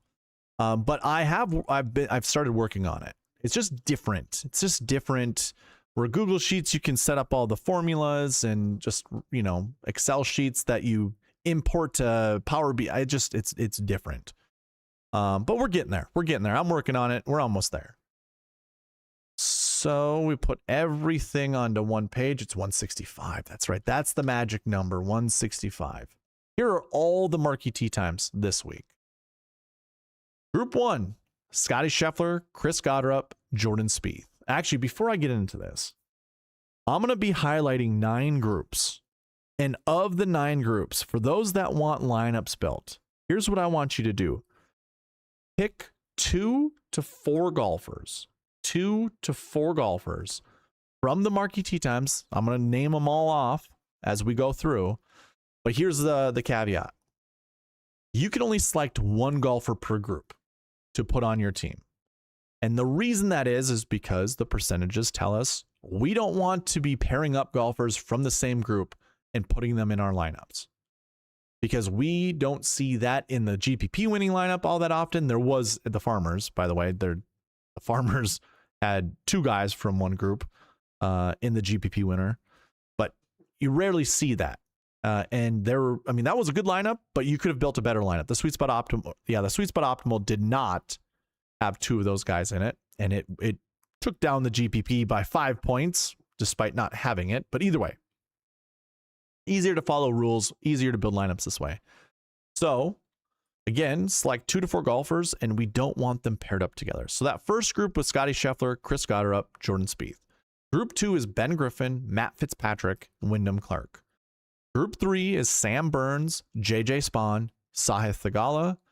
Group 4 is Hideki Matsuyama, Victor Hovland, Colin Morikawa. Group 5 is Xander Schauffele, Cam Young, Brooks Koepka. Group 6 is Siwoo Kim, Minwoo Lee, and Ricky Fowler. We got the Woo brothers in there. Group 7 is Pearson Cootie, Nikolai Højgaard, and Max Grazerman. That's like your beehive for Scotty lineups. Those 3 golfers make it happen. It's pretty good. Group 8, Mav McNeely, Matt McCarty, and Billy Horschel. Billy Horschel will show up in a lot of Scotty lineups because he's in a Marquee Tee Time. It's not a bad play. And then group 9, we get Danny Berger, which is the 5th time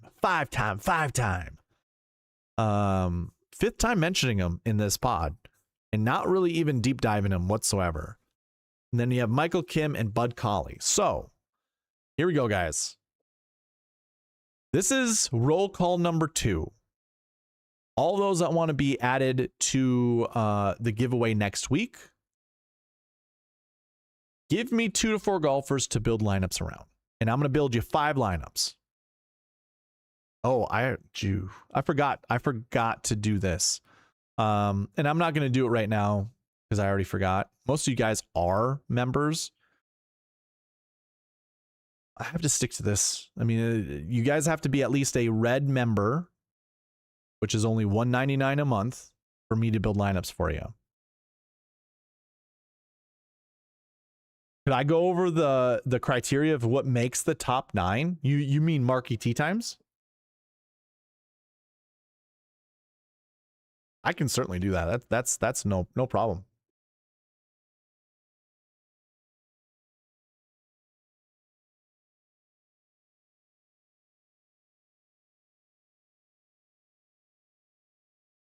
Spieth burger. You want that Spieth burger, huh? I think that's a good start. Spieth burger, Burns Maverick. Yes. Okay. All right, guys, screenshot this if you need more time to think about it. Screenshot what you see on the screen. And then look at the golfers. You can enter them at whenever. I'm going to go over what this is made up of. So Jim, at first, what the whole process that I have does is it looks at the ranking. It adds these numbers up. This equals 26. And it will do that for each group. This group right here equals 64.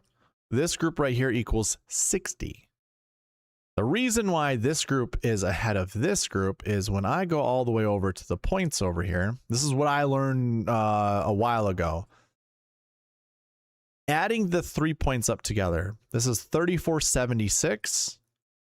This is 3127, 3123. So it's a 4-point difference, and it's like a 4-point difference there, just on the opposite way.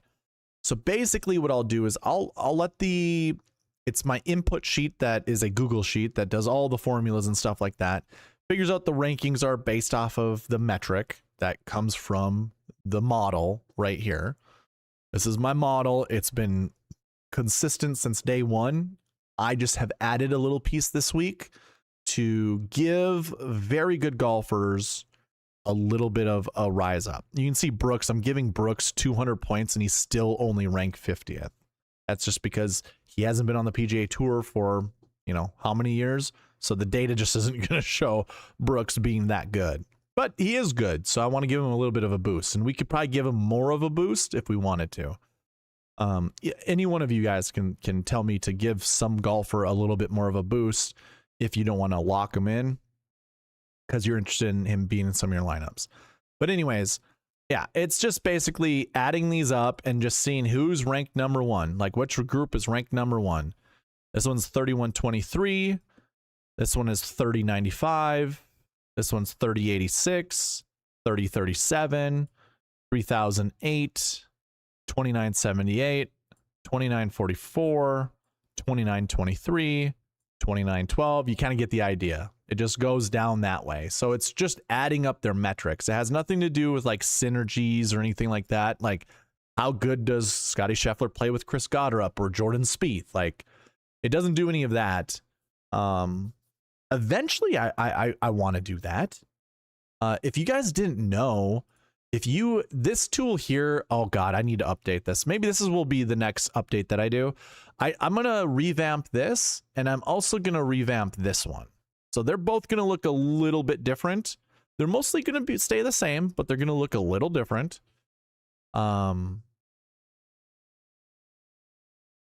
Yeah, I'm just going to make this wider, and I'm going to make the font probably a little bit bigger. This one here, all these little buttons here are supposed to do something. They just don't right now. Actually, I think if you drill into this, you're going to actually go back to a different, this is going to bring you back to a different page, which is kind of stupid. So I apologize for that. Or maybe not. They just have the wrong, tooltip. Anyways, if you go into, I will update this, and I guess you could do this on different pages. If you go into tournament stats filter, there's an opponent selection here. So really I could select Scottie Scheffler, and we could go in here and give him the opponent of Jordan Spieth. This means they're playing together. So we can look at all the times that Jordo has played with Scottie or vice versa, and we can see what their splits are. I think if I go to, and this is where like the opponents button, when I actually have this, you have my word, I will have this created by next week. All of these buttons will pull up different tables down here, and the opponents one is going to show you the round that they played or the event that they played, and then what their average finishing position was, what their DK score was, or something to that effect. But I think if I went into totals, this isn't going to show me what I want. I thought maybe this would go round by round. I was hoping it was going to, but it doesn't. Okay. That doesn't matter. But with Jordan in there, you can see, you know, how Scottie has fared. I mean, Scottie hasn't finished. Okay, he finished 47th place in 2021 with Jordo being a playing partner. I don't know if it was Thursday. I don't know if it was Friday, Saturday, or Sunday. That's where, you know, if you select the opponents tool, it'll show you which day it is. So I apologize again. I don't know when it was. It just shows you all the times that he has played with him, and then you can see his finishing position. So since 2024, he hasn't finished worse than 7th. He does have a top 10 rate of 71%, a top 20 rate of 92%. It's never missed the cut. Average finishing position of 9.21. I don't think he's ever played with Chris Goddard, so we can try to look and see if maybe he has. No, he has not. So it would show here if he did, but he does not. In fact, you can do that with all the golfers if you want. You can just go ahead and take a look. Again, I'll get this updated. I'm sorry. This is definitely like, look what I have. And then, oh, wait, I don't have it just yet type of moment. So anywho's. Okay. So you guys are all giving me.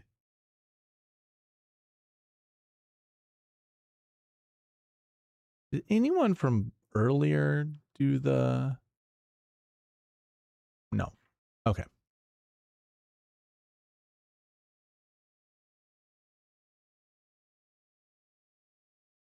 AJ Love, Nathan Johnson, Lombardi Lee. If you include Scotty, your average salary goes to 71 per. Old saying was don't fall in love with a 6K. We now need multiple 6Ks. Yeah, and this is the thing. I won't lie. There's a part of me that when it comes to you know, updating, not so much updating. There's a fear that I have when that 5K range started coming out. I'm like, how in the hell am I going to make an update for this? You know, like everything is predicated off of a high 6K and a low 6K range. How am I going to change it? And then I figured out a way. Price conversions work. But it gets really kind of messy because if my tools show you high 6K and low 6K, and then you do all the filters and whatever, and you just want to look at the low 6Ks and 5K golfers show up, you're going to be very confused.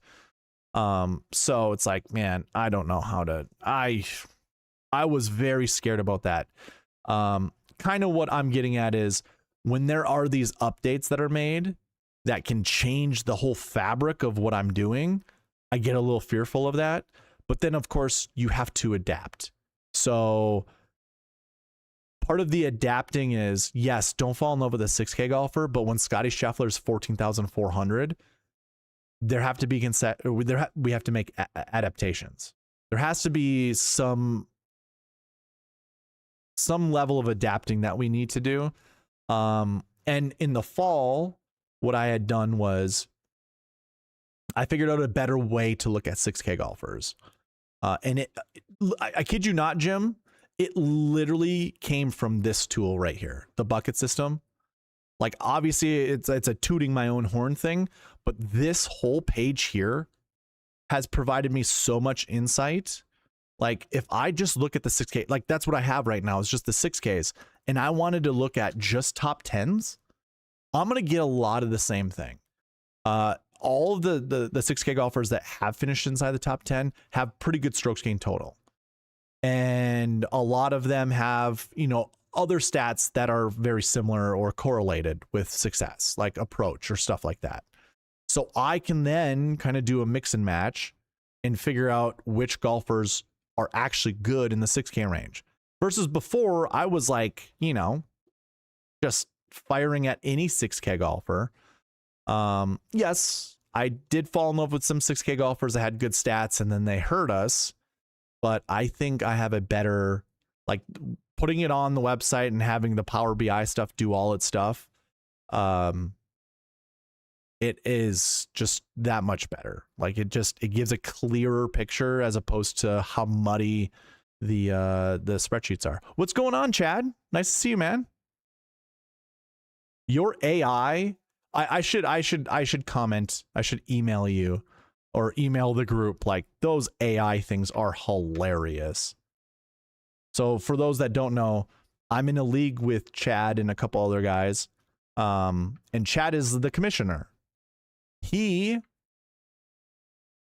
pretty much puts the results into a LLM, like a Chat GPT basically, and has it create a summary.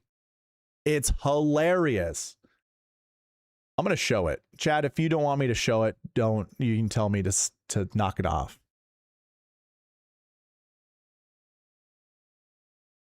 This thing is so hilarious. Dude, this is so funny. Can I zoom in on this? Ooh, I can. Okay, cool.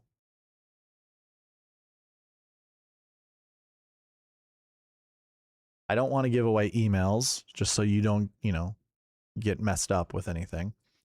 All right, so it gives a recap. It's hilarious. So funny.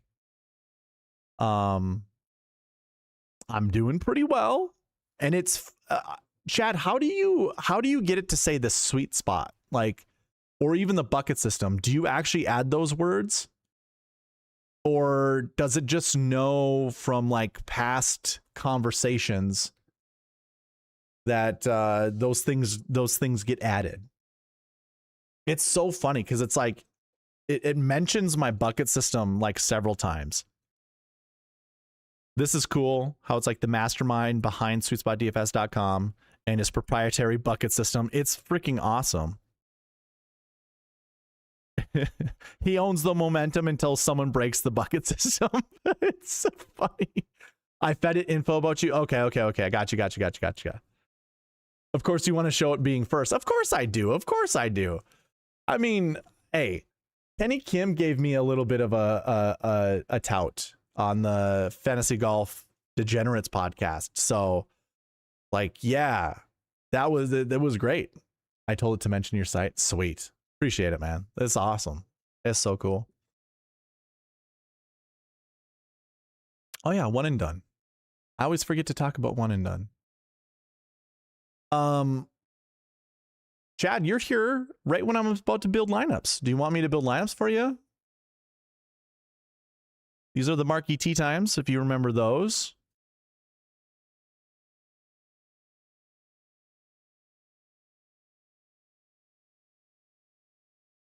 By the way, Chad, the site is getting better and better every single week. Every single week. I just added a new tool to it. You should have access if you wanted to go look at it. We're feeding the machines. Good thing we've never seen. Hold on. Wait a minute. Am I missing something? CG, you were not a member before this. I can't see the... Did it not? I swear to God, I didn't see a badge next to your name when you joined. Maybe you were, but hey, if YouTube's not showing me that you just became a member, congrats, dude. Appreciate it. Congrats. No, sorry. Thank you. Congrats. It's like the ATM machine. You put money in and it gives you back money. You've won. You've won. All right. Let's start with the first lineup. And it's AJ Love. He wants Spieth and Berger.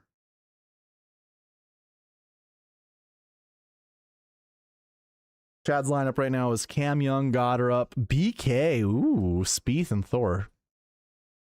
Thorbjorn Olesen or Michael Thorbjornsen? Either way, both of the names, I mean, Thorbjorn Olesen showed up a few times on my tools here. All right, Spieth and Berger. Ooh, I don't know when I should end the poll. Has everyone in chat voted? Chad, you played? You played TPC Scottsdale? That's awesome. Has everyone in chat voted for the poll? Michael with D Tomps. Ah, I see. Okay.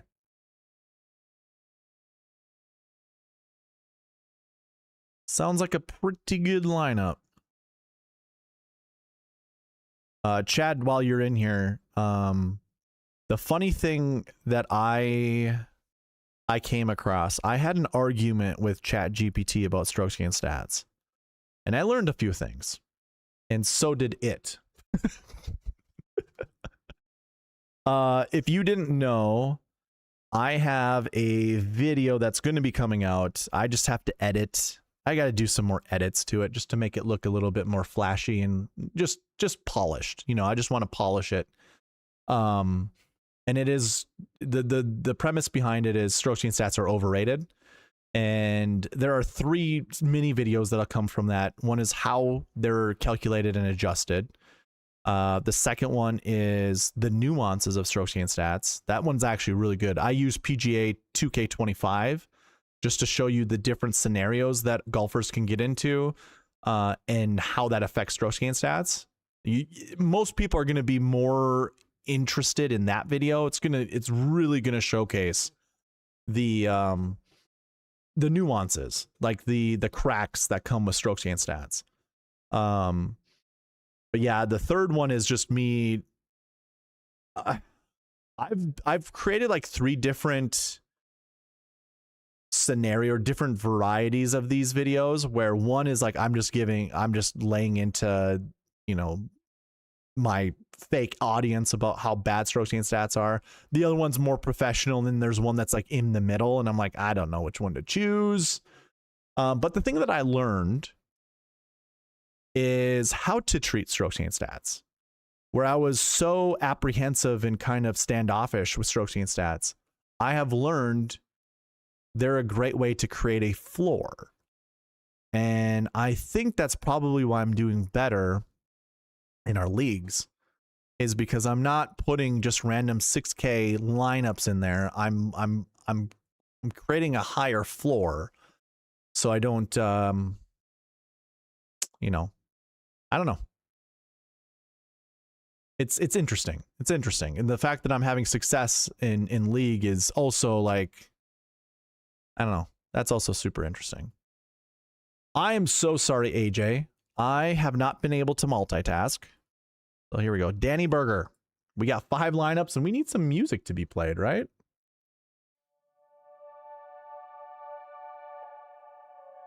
Here we go. Cash game Darbo. All right. I do need to change these percentages though. So give me a second, because I don't want them to be this strict. We'll keep the 10Ks down there like that.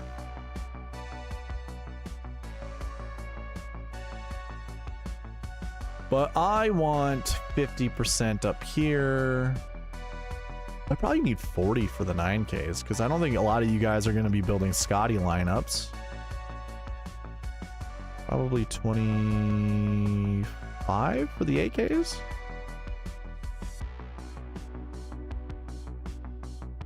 And the 7Ks are just fine, right? As they are.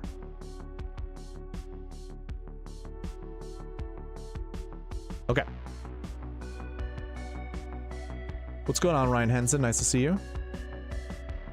ChatGPT is an idiot. Yes. Jim voted. Like to hear that. Appreciate it.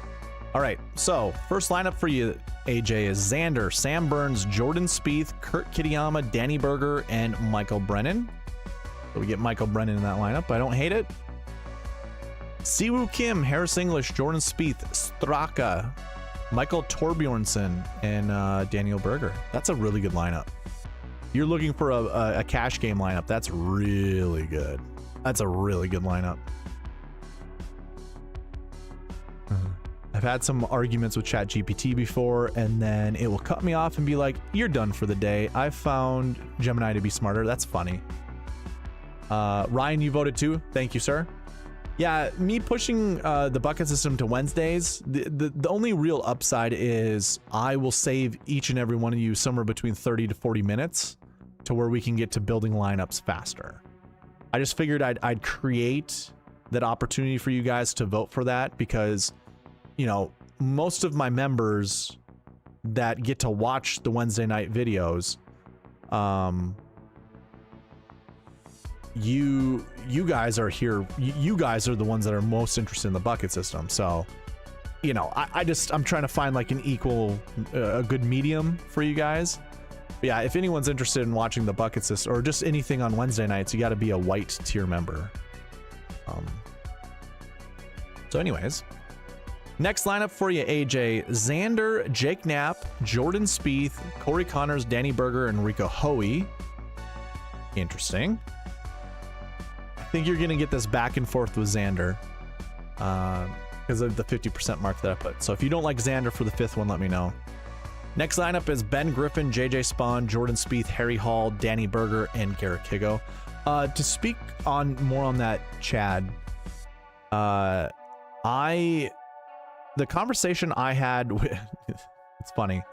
So ChatGPT in the very beginning will be very politically correct. and won't say certain things. So it's trying to be all nice with me. It's like, oh, I understand that you have a strong opinion about this. I'll be more sensitive or whatever with how I word things to you. And I'm like, bitch, I don't need you to, like, don't be sensitive with me. And so now it goes, so here's the unedited version. This is me being real with you. This is me being raw with you. It's like, oh my God, dude, I don't need to hear that either. Just tell me information without, you're not going to hurt my feelings. Jim, congrats to you, sir. Let's cash a comma. Absolutely. Green screens, baby. Green screens. Nah, it's funny. ChatGPT, and it's funny. I like to say thank you every once in a while, just to be on AI's good side, you know. All right, AJ, since I didn't hear you talk about not wanting Xander, I'm actually just going to make the executive decision and say no. Your last lineup is Burns, McNeely, Jordan Spieth, Harry Hall, Danny Berger, and Marco Penge.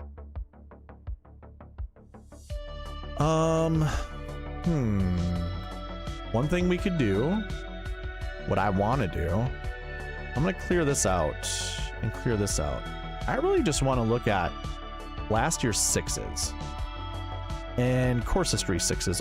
Oh, I can't do both of them together. Let's just do course history sixes because he has not played here before.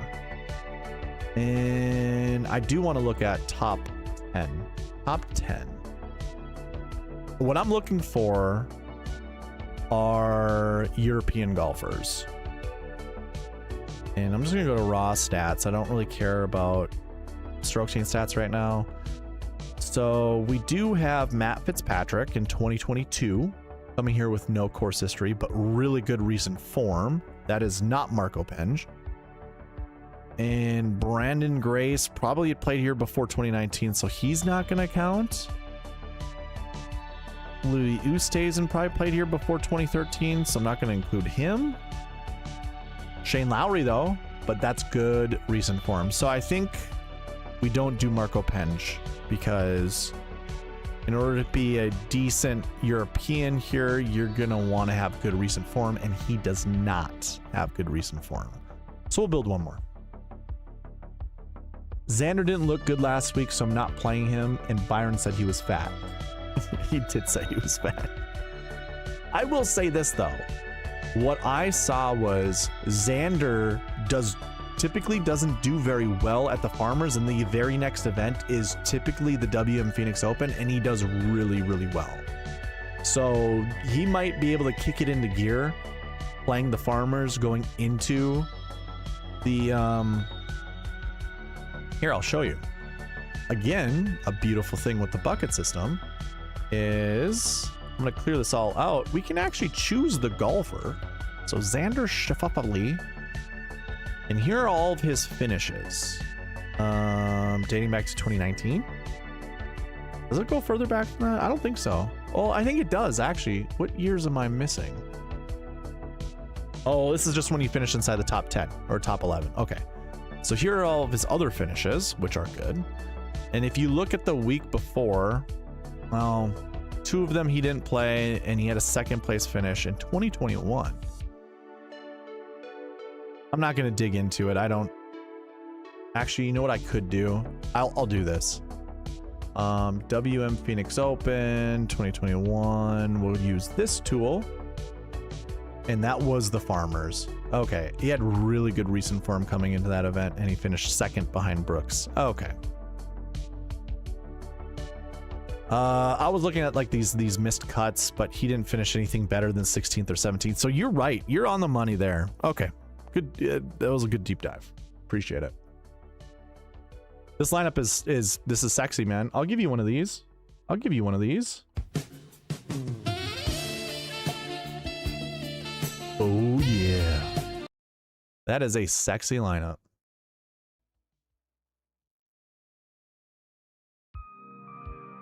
All right. Those were lineups for AJ. Appreciate it, AJ. My favorite stroke chain stat would be hole location data and that player's shots throughout the years on that hole location. Where do you get that? Data Golf? That is very in the weeds. That's very, I shouldn't say in the weeds. That's very, like, deep. That is not surface level stats. Those are very layers deep. That would be cool to get. I would love that information. All right, moving on. Moving on up. We go from AJ Love with his Spiethburger to Nathan Johnson in his, I'm going to call it Maverick Burns. You never want Maverick Burns. But he has it as Burns Maverick. Okay, I don't think I'm going to have anybody that really comes in here that's going to change this vote that much. So we're going to end the poll, and we are keeping the bucket system on Tuesday nights. If any of you guys would like that changed, we can look further into that. We can, you know, we'll see. But as of right now, I like that idea just because not everyone is a member here, and I like to give as much information as possible to people. So appreciate everyone that voted. That was very close, closer than I thought it was going to be. Okay, Burns and Maverick.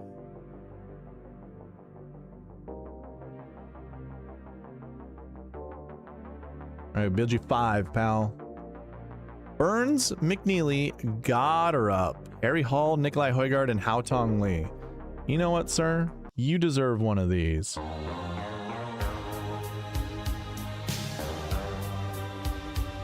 That is a solid lineup. Solid lineup. Oof.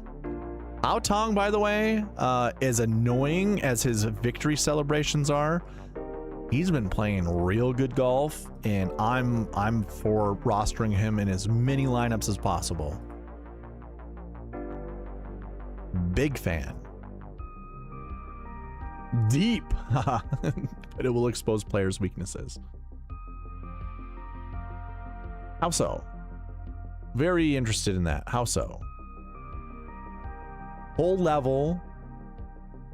And it all comes down to execution rates. Not everyone's 100%. Very few people are even like 70%. So I'm curious what it means that it'll expose weaknesses. Is it just approach shots? Or are we talking about drives and stuff like that? All right, Nathan. Second lineup is Griffin, Burns, McNeely, Cootie, Stevens, and Harmon. That's a solid lineup. 3 9s, an 8, a 7, and a 6. That's fine. That's okay. We can do that. I wouldn't do it a lot, but we can do it this time.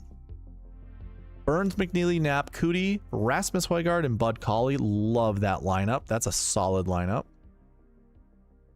Oh, gosh. I always forget. If we get to 25 likes on the video, I will give away 5 memberships. I always forget. Thank you, Chad. All right, man. I will see you soon too. We could probably hit the Dome sometime. I'm gonna prep. I'm gonna try to qualify for the US Open. So I'm gonna be hitting the Dome quite a bit.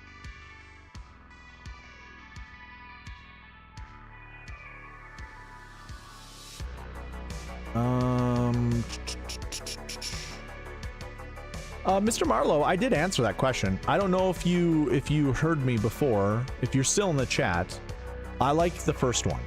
Burns, Cauley, Cootie, Griffin, Knapp, and Stevens. Hell yeah, brother. Yeah, I'll text you. I'll text you whenever I go, see if you can make it.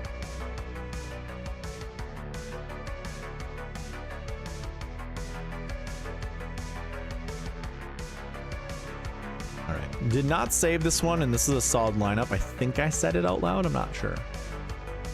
I probably dozed off. Ah, Mr. Marlowe, I bore you, huh? Is that what we're saying? Kidding, dude. And this last lineup is also solid. Very similar to one of the first 2 lineups that we built, Nathan. And this is Burns, McNeely, English, Goddard, Haotong Lee, and Bud Cauley. Pretty good. Yeah, that one is very similar to this one. Very similar. Burns, McNeely. We got Goddard up in there. No Harry-ish, no Harry Hulse, or well, if we're having, they both have Harrys in their lineups. And then you've got Hao Tongs and a Collie instead of a Højgaard. Call it. Oh, no worries, Mr. Marlowe, no worries. You are welcome, Nathan. Yeah, flaunt the emojis. Let's see them. The emotes. I think I only had one other lineup to do. Mr. Lombardi Lee, are you here, sir?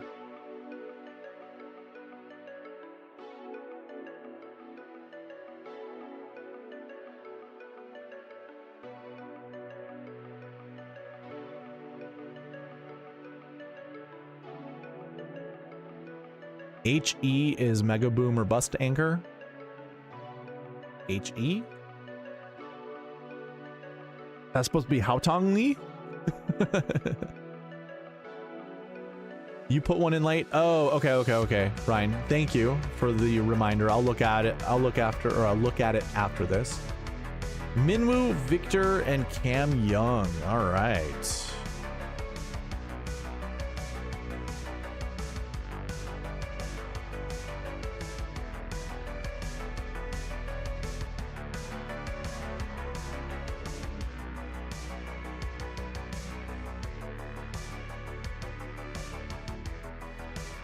Minwoo Lee, $7,400. Okay, that's interesting.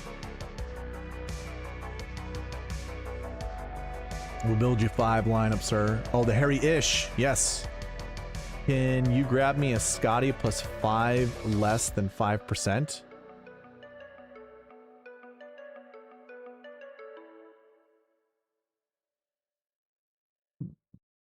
Can you grab me a Scotty plus 5 less than 5%? I don't know what that means.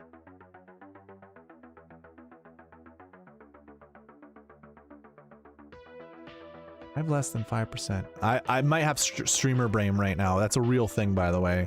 Like, it's very difficult to compute things. All right, so that first lineup for you, Lombardi. Cam Young, Victor Hovland, Chris Goddard. Chris Goddard showing up a lot, and I'm okay. I'm here for it. Nick Taylor, Keith Mitchell, Minwoo Lee. It's a beautiful lineup. Beautiful lineup. Less than plus 5, less than 5% owned. Ooh. I mean, are we just talking about my optimizer, or are we talking about like projected ownership that we think is going to be less than 5% owned? Because I'm not sure about that one. 3 9s, 2 7s, and a 6. This one's fine. We can do that at least once, maybe twice. You know, 40% of our lineups, that's fine to do that in. 2 9s, 2 8s, 2 7s. Cam Young, Victor Hovland, Hall, Cootie, Minwoo, and Garrett Higo. Okay, we don't have that. I thought we had a very similar one.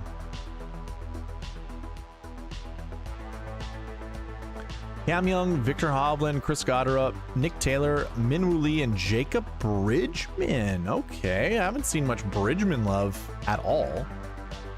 Projected ownerships, okay. Cam Young, Victor Hovland, Harris English, Minwoo Lee, Novak, and Marco Penge. I think we decided we don't want to do Marco Penge. I mean, I guess if there was a time that he could play well, this would probably be the event. I mean, it requires good driving. So anyways, Lombardi Lee, if you like this lineup, here it is. Screenshot it, save it, but I'm not going to save it.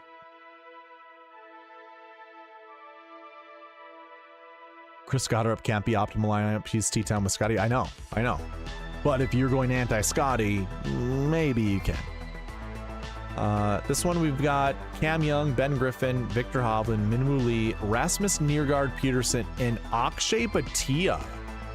That lineup is solid. You're going to get one of these for that one. Holy crap, man. That is sexy. Sexy lineup. Sexy, sexy, sexy. Woo! That is a hot... That is a spicy meatball. All right, Ryan said he's got one.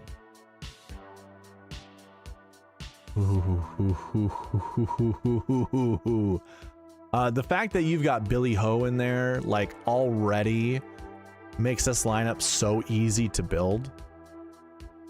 Billy Ho. Horschel. You want Mac Meisner, so that's also a huge help. What is Billy Ho? 65? Oh my god. Oh my god. These are gonna be some real lineups right here. These are gonna be some real good lineups. There are no anti-Scotty at TPC Scottsdale. It should be TPC Scotty. I mean, yeah. Yeah. Okay, here we go.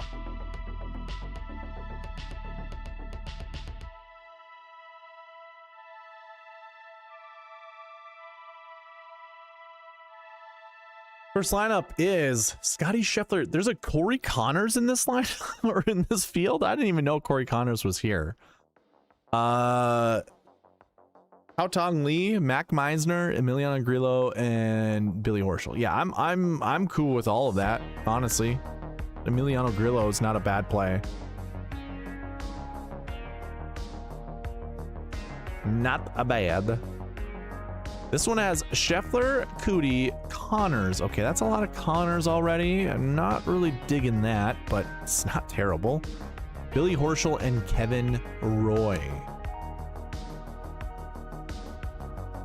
This is what I wanted to see. Maybe not Harris English, but Scheffler, Harris English, Sam Stevens, Mac Meisner, Horschel, and Takumi Kanaya.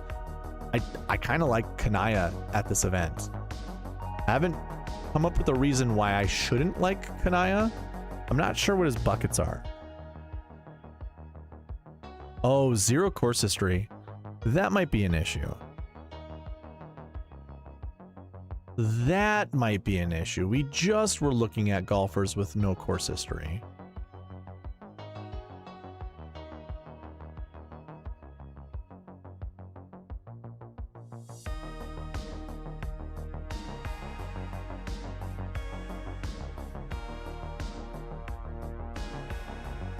And in the 6K range, it's just not good.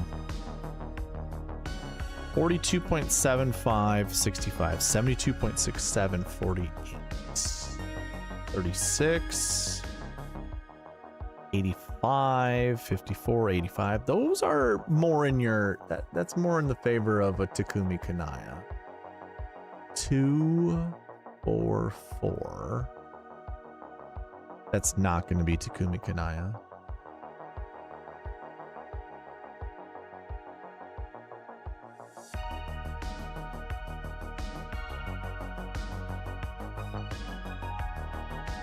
$67.85. It is very similar to... No, it's not. It's not similar at all whatsoever to anything. Oh no, I wanted to like Takumi Kanaya. I don't think I'm gonna be able to.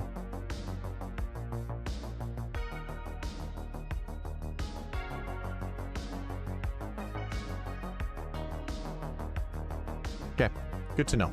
Good to know. Yeah, I'm gonna change my tune on Takumi Kanaya.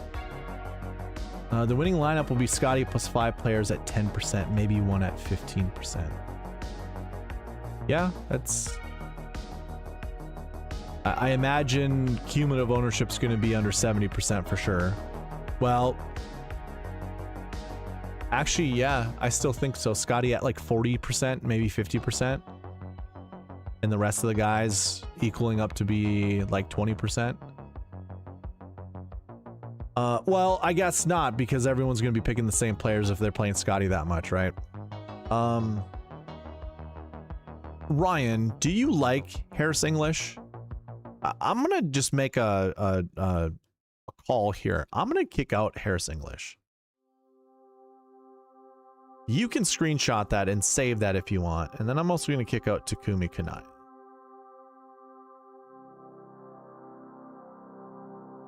This looks a lot like my dummy lineup. Tony Finau. Hey, if you're a believer in Finau, this is a very solid lineup.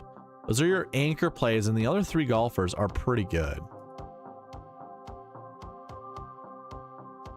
Ooh, Harry Hall. I like S.H. Kim, and I like Bud Cauley. Okay. Do you want to see what it would look like to have... Yeah, but you can kick him. Is there anybody in the 8K range or even the 9K range you want to see me build a lineup with Scotty, just to see if anything works? Because I think you could get up to Victor Hovland. I think you can. Never mind, you can't. Not with the golfers that you selected. Can you do a Mav McNeely? You cannot. Can you do a Jaja Spawn? No, you cannot. Is that because the other golfers are in those same groups? Nope, group 8. Never mind. Thoughts on Pavon? He's playing well recently. Yeah, nah. My model was Mega Harris English. I'm above the field on the Harry-ish. He is Mega Boomer Bust. Ah, I see. That's... Yeah, okay. You know what? That might be a good call. That might be a good call. Especially with all of the ownership probably going to Pearson. I imagine Jordo is going to get a lot. So too is Goddard, and so too is Thigala. Do you think the missing guy is going to be Colin Morikawa? Because I bet you Brooks is also... Ooh, let's do a Jake Knapp lineup. I don't know if you're really big into Jake Knapp. Hey. You know, some things happen for a reason. You bring up Pavon, and Matthew Pavon shows up in the lineup where I'm just like, anyone like Jake Knapp? AJ, there's a lineup for you to consider. Since you brought up Pavon at the time right before. You said Rasmus is in your model. Okay. 3rd in your model. Let's do Rasmus. And I don't want Finau. Finau's cool in one lineup. I don't want to see him in a second lineup. Michael Kim and Marco Penge. Okay, so if you like Marco, there you go. I don't like Marco. I like him overall, but I'm not liking Knapp 8th in model. Okay. Brian Campbell. I don't think I can do Brian Campbell. Here's the lineup. You get 2 Rasmuses. I don't know what that's worth, but you get Michael Kim in there as well.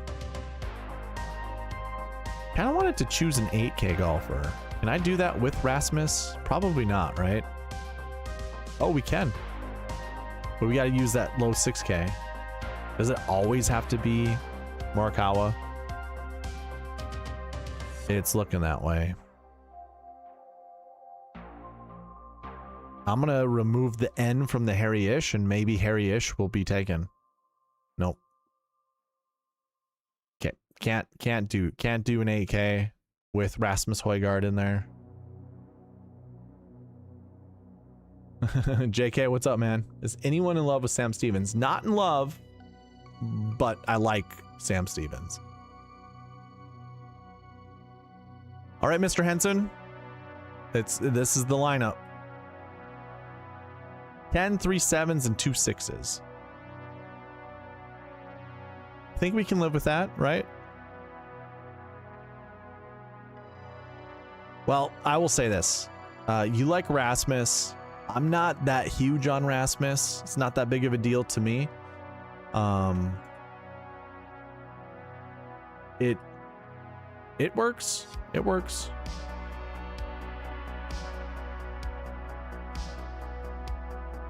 You also like Nick Taylor this week? That's right. Nick Taylor would be a good choice too. I'm very curious. What can we do? We can do Scotty, Nick Taylor.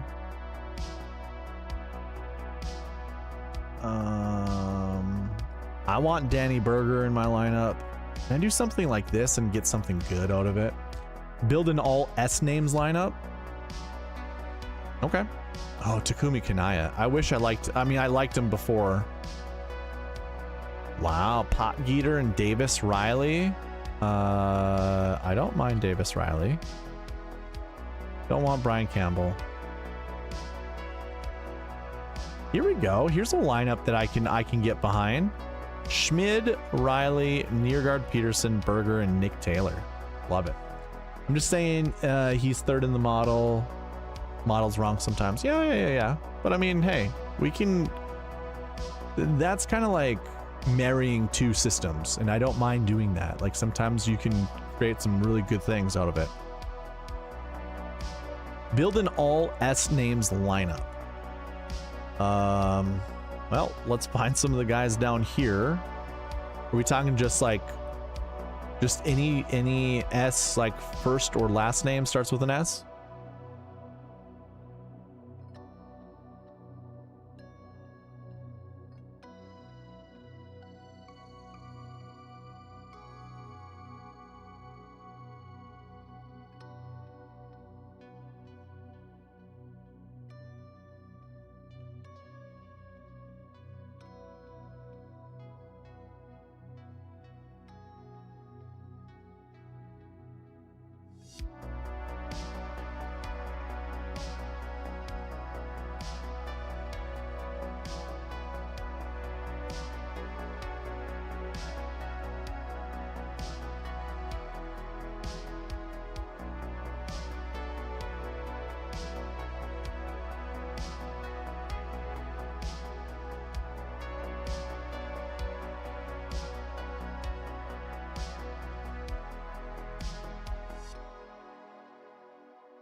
Oh, Jordo gets added. Jordo can't be added because he's in the same group.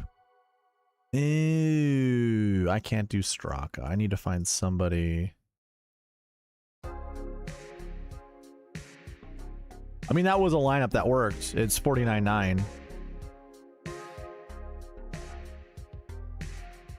Oh. I can't do the... I need someone from the Marquee Tee Times, and no golfers really have S names that are in the Marquee Tee Times. Spieth, yeah, I could do Spieth and Sam Burns, so not Scotty. Could do Xander though. I suppose I could do Xander. So Xander, Burnsy.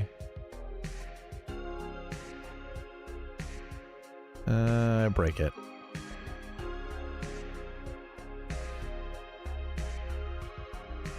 Like the Kim lineups, yeah. So that one lineup works. It just doesn't follow the Marquee Tee Times, which is fine. Like, it doesn't have to. We don't always have to. I always advocate for it though. It just automatically picks Jordo. What if I said no? Oh, there's a Thigala. I didn't even realize that. So we could go Thigala here, and I need to make a concession. Some guy has to be just a little bit cheaper. I guess we can go from Schmid down to a different dude. So 6,600 down to someone else. I don't want Sadier, but that's like the only guy that works. Or we could go with Shuda. Sure. Does this work for price? 49.7. Fits here, fits all the buckets there. Fits all the buckets here. Fits all the buckets there. Does not hit the recent form 2. That's okay. It's all the buckets here. It's all the buckets there. There's your lineup right there. Scheffler, Sahith, Sepp Straka, Smotherman, Shank, and Shooter. Sudarshan, Shuda, Ilam Raju.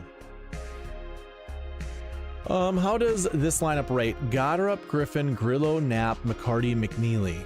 Oh, you like the MCs, right? Were you the somebody made the comment that golfers that's their names start with MC have done well. McNeely, McCarty. Got her up, Griffin.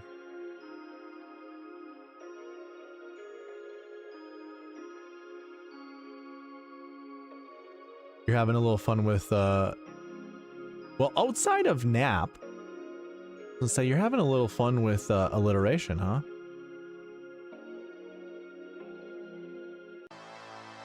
Got her up, Griffin. Ben Griffin. McNeely. Got her up. Reload, nap. You know, I need McCarty.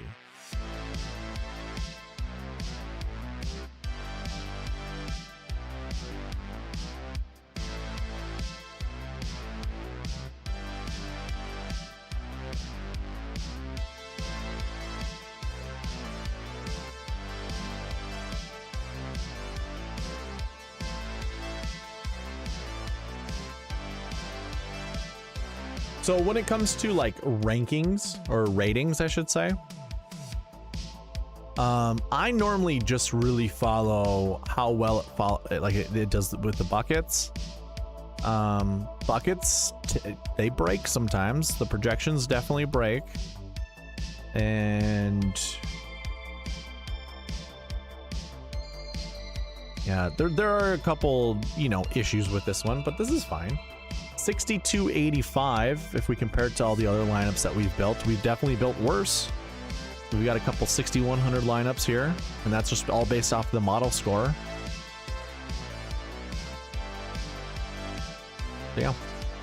Yeah, I said Sunday that I noticed all the MC guys are in the top 30 last 2 weeks.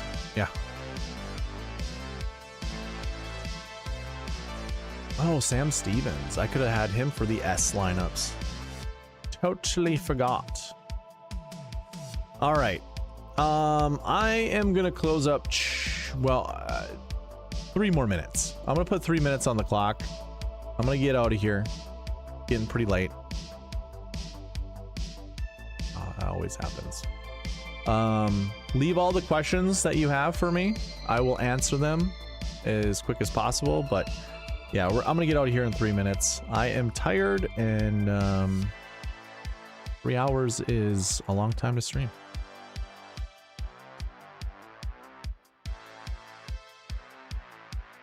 In the meantime, I'm gonna save these off to the side. I always like to kind of look back at these and see how well the lineups we built on stream were.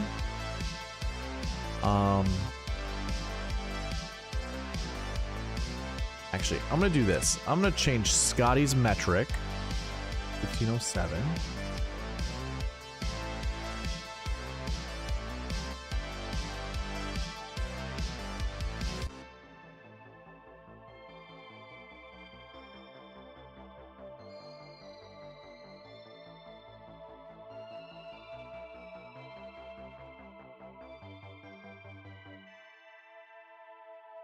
Okay. I'm gonna look further into this tomorrow.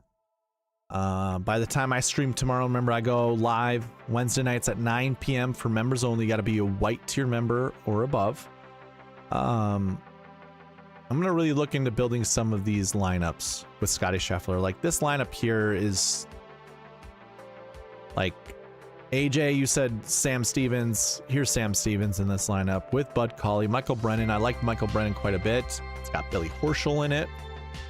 I don't mind that. And again, I boosted up Scotty's points to 1507, where the adjustments that I made for everyone else, this is where he should be. But then, you know, when I hit the run optimizer and it kicks out the lowest guy, you're going to see a fight between Scotty Scheffler and Ben Griffin.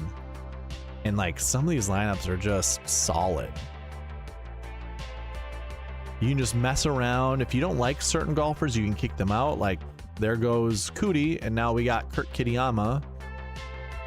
I mean, these are solid lineups. I'd made this comment before, but I think you can build a lineup with Scotty and Victor. Yeah, it has Kanaya in there, and I really like Carl Phillips. I really like Carl Phillips. I'm gonna bring back Fox, Grillo, Schmid, Horschel, and Phillips, but I am gonna kick Kanaya out. Is that 9 p.m. Minnesota time? Yes, 9 p.m. I'm sorry. So it'll be 10 p.m. Eastern Standard Time, 9 p.m. Central Standard Time. Build one more lineup, leaving $1,800 on the table. Okay, that's fine. There you go. There's a pretty solid Victor Hovland, Scotty Scheffler lineup with Adam Schenk in it. Otherwise, we kind of got to dig down to the 6Ks. Bryce Garnett's not terrible. And the Daywalker isn't bad with Tom Hoagie. I don't mind that. Charlie Hoffman. Wow. I'm probably going to build some with Victor Hovland in it. Just because. 1,800. Okay, so if you want to build a lineup that leaves 1,800 on the table, all that you have to do is basically do your math. 1,800 minus 5 or 50,000, or 50,000 minus 1,800. We get 48.2. And let's just do a $500 difference, so 47.7. Can we do it? We sure can. There you go. Here's your best lineup. 1,800 or less on the table, or 1,800 or more on the table. Griffin, Cootie, Connors, Thorbjornsen, Kitayama, and Mitchell. This one leaves even more money on the table. $2,100. Griffin, Hall, Cootie, Connors, Kitayama, Brennan. Okay. I am done for the night. Appreciate y'all being here. I, again, will be live tomorrow night. 9 p.m. Central Standard Time. And that will be for members only. White tier and above. So you need to have that little badge next to your name. You got to pay the $4.99 a month. If you're interested in being a member on SweetSpotDFS.com, let me know. Because I will take $5 off. If you become a member on YouTube, I will take $5 off of your monthly subscription at SweetSpotDFS.com. So you do not need to pay more than $20 a month to use the SweetSpot stuff. All right, guys, I'm taking off. Have a good night. Good luck. And maybe I'll see you tomorrow. All right, bye.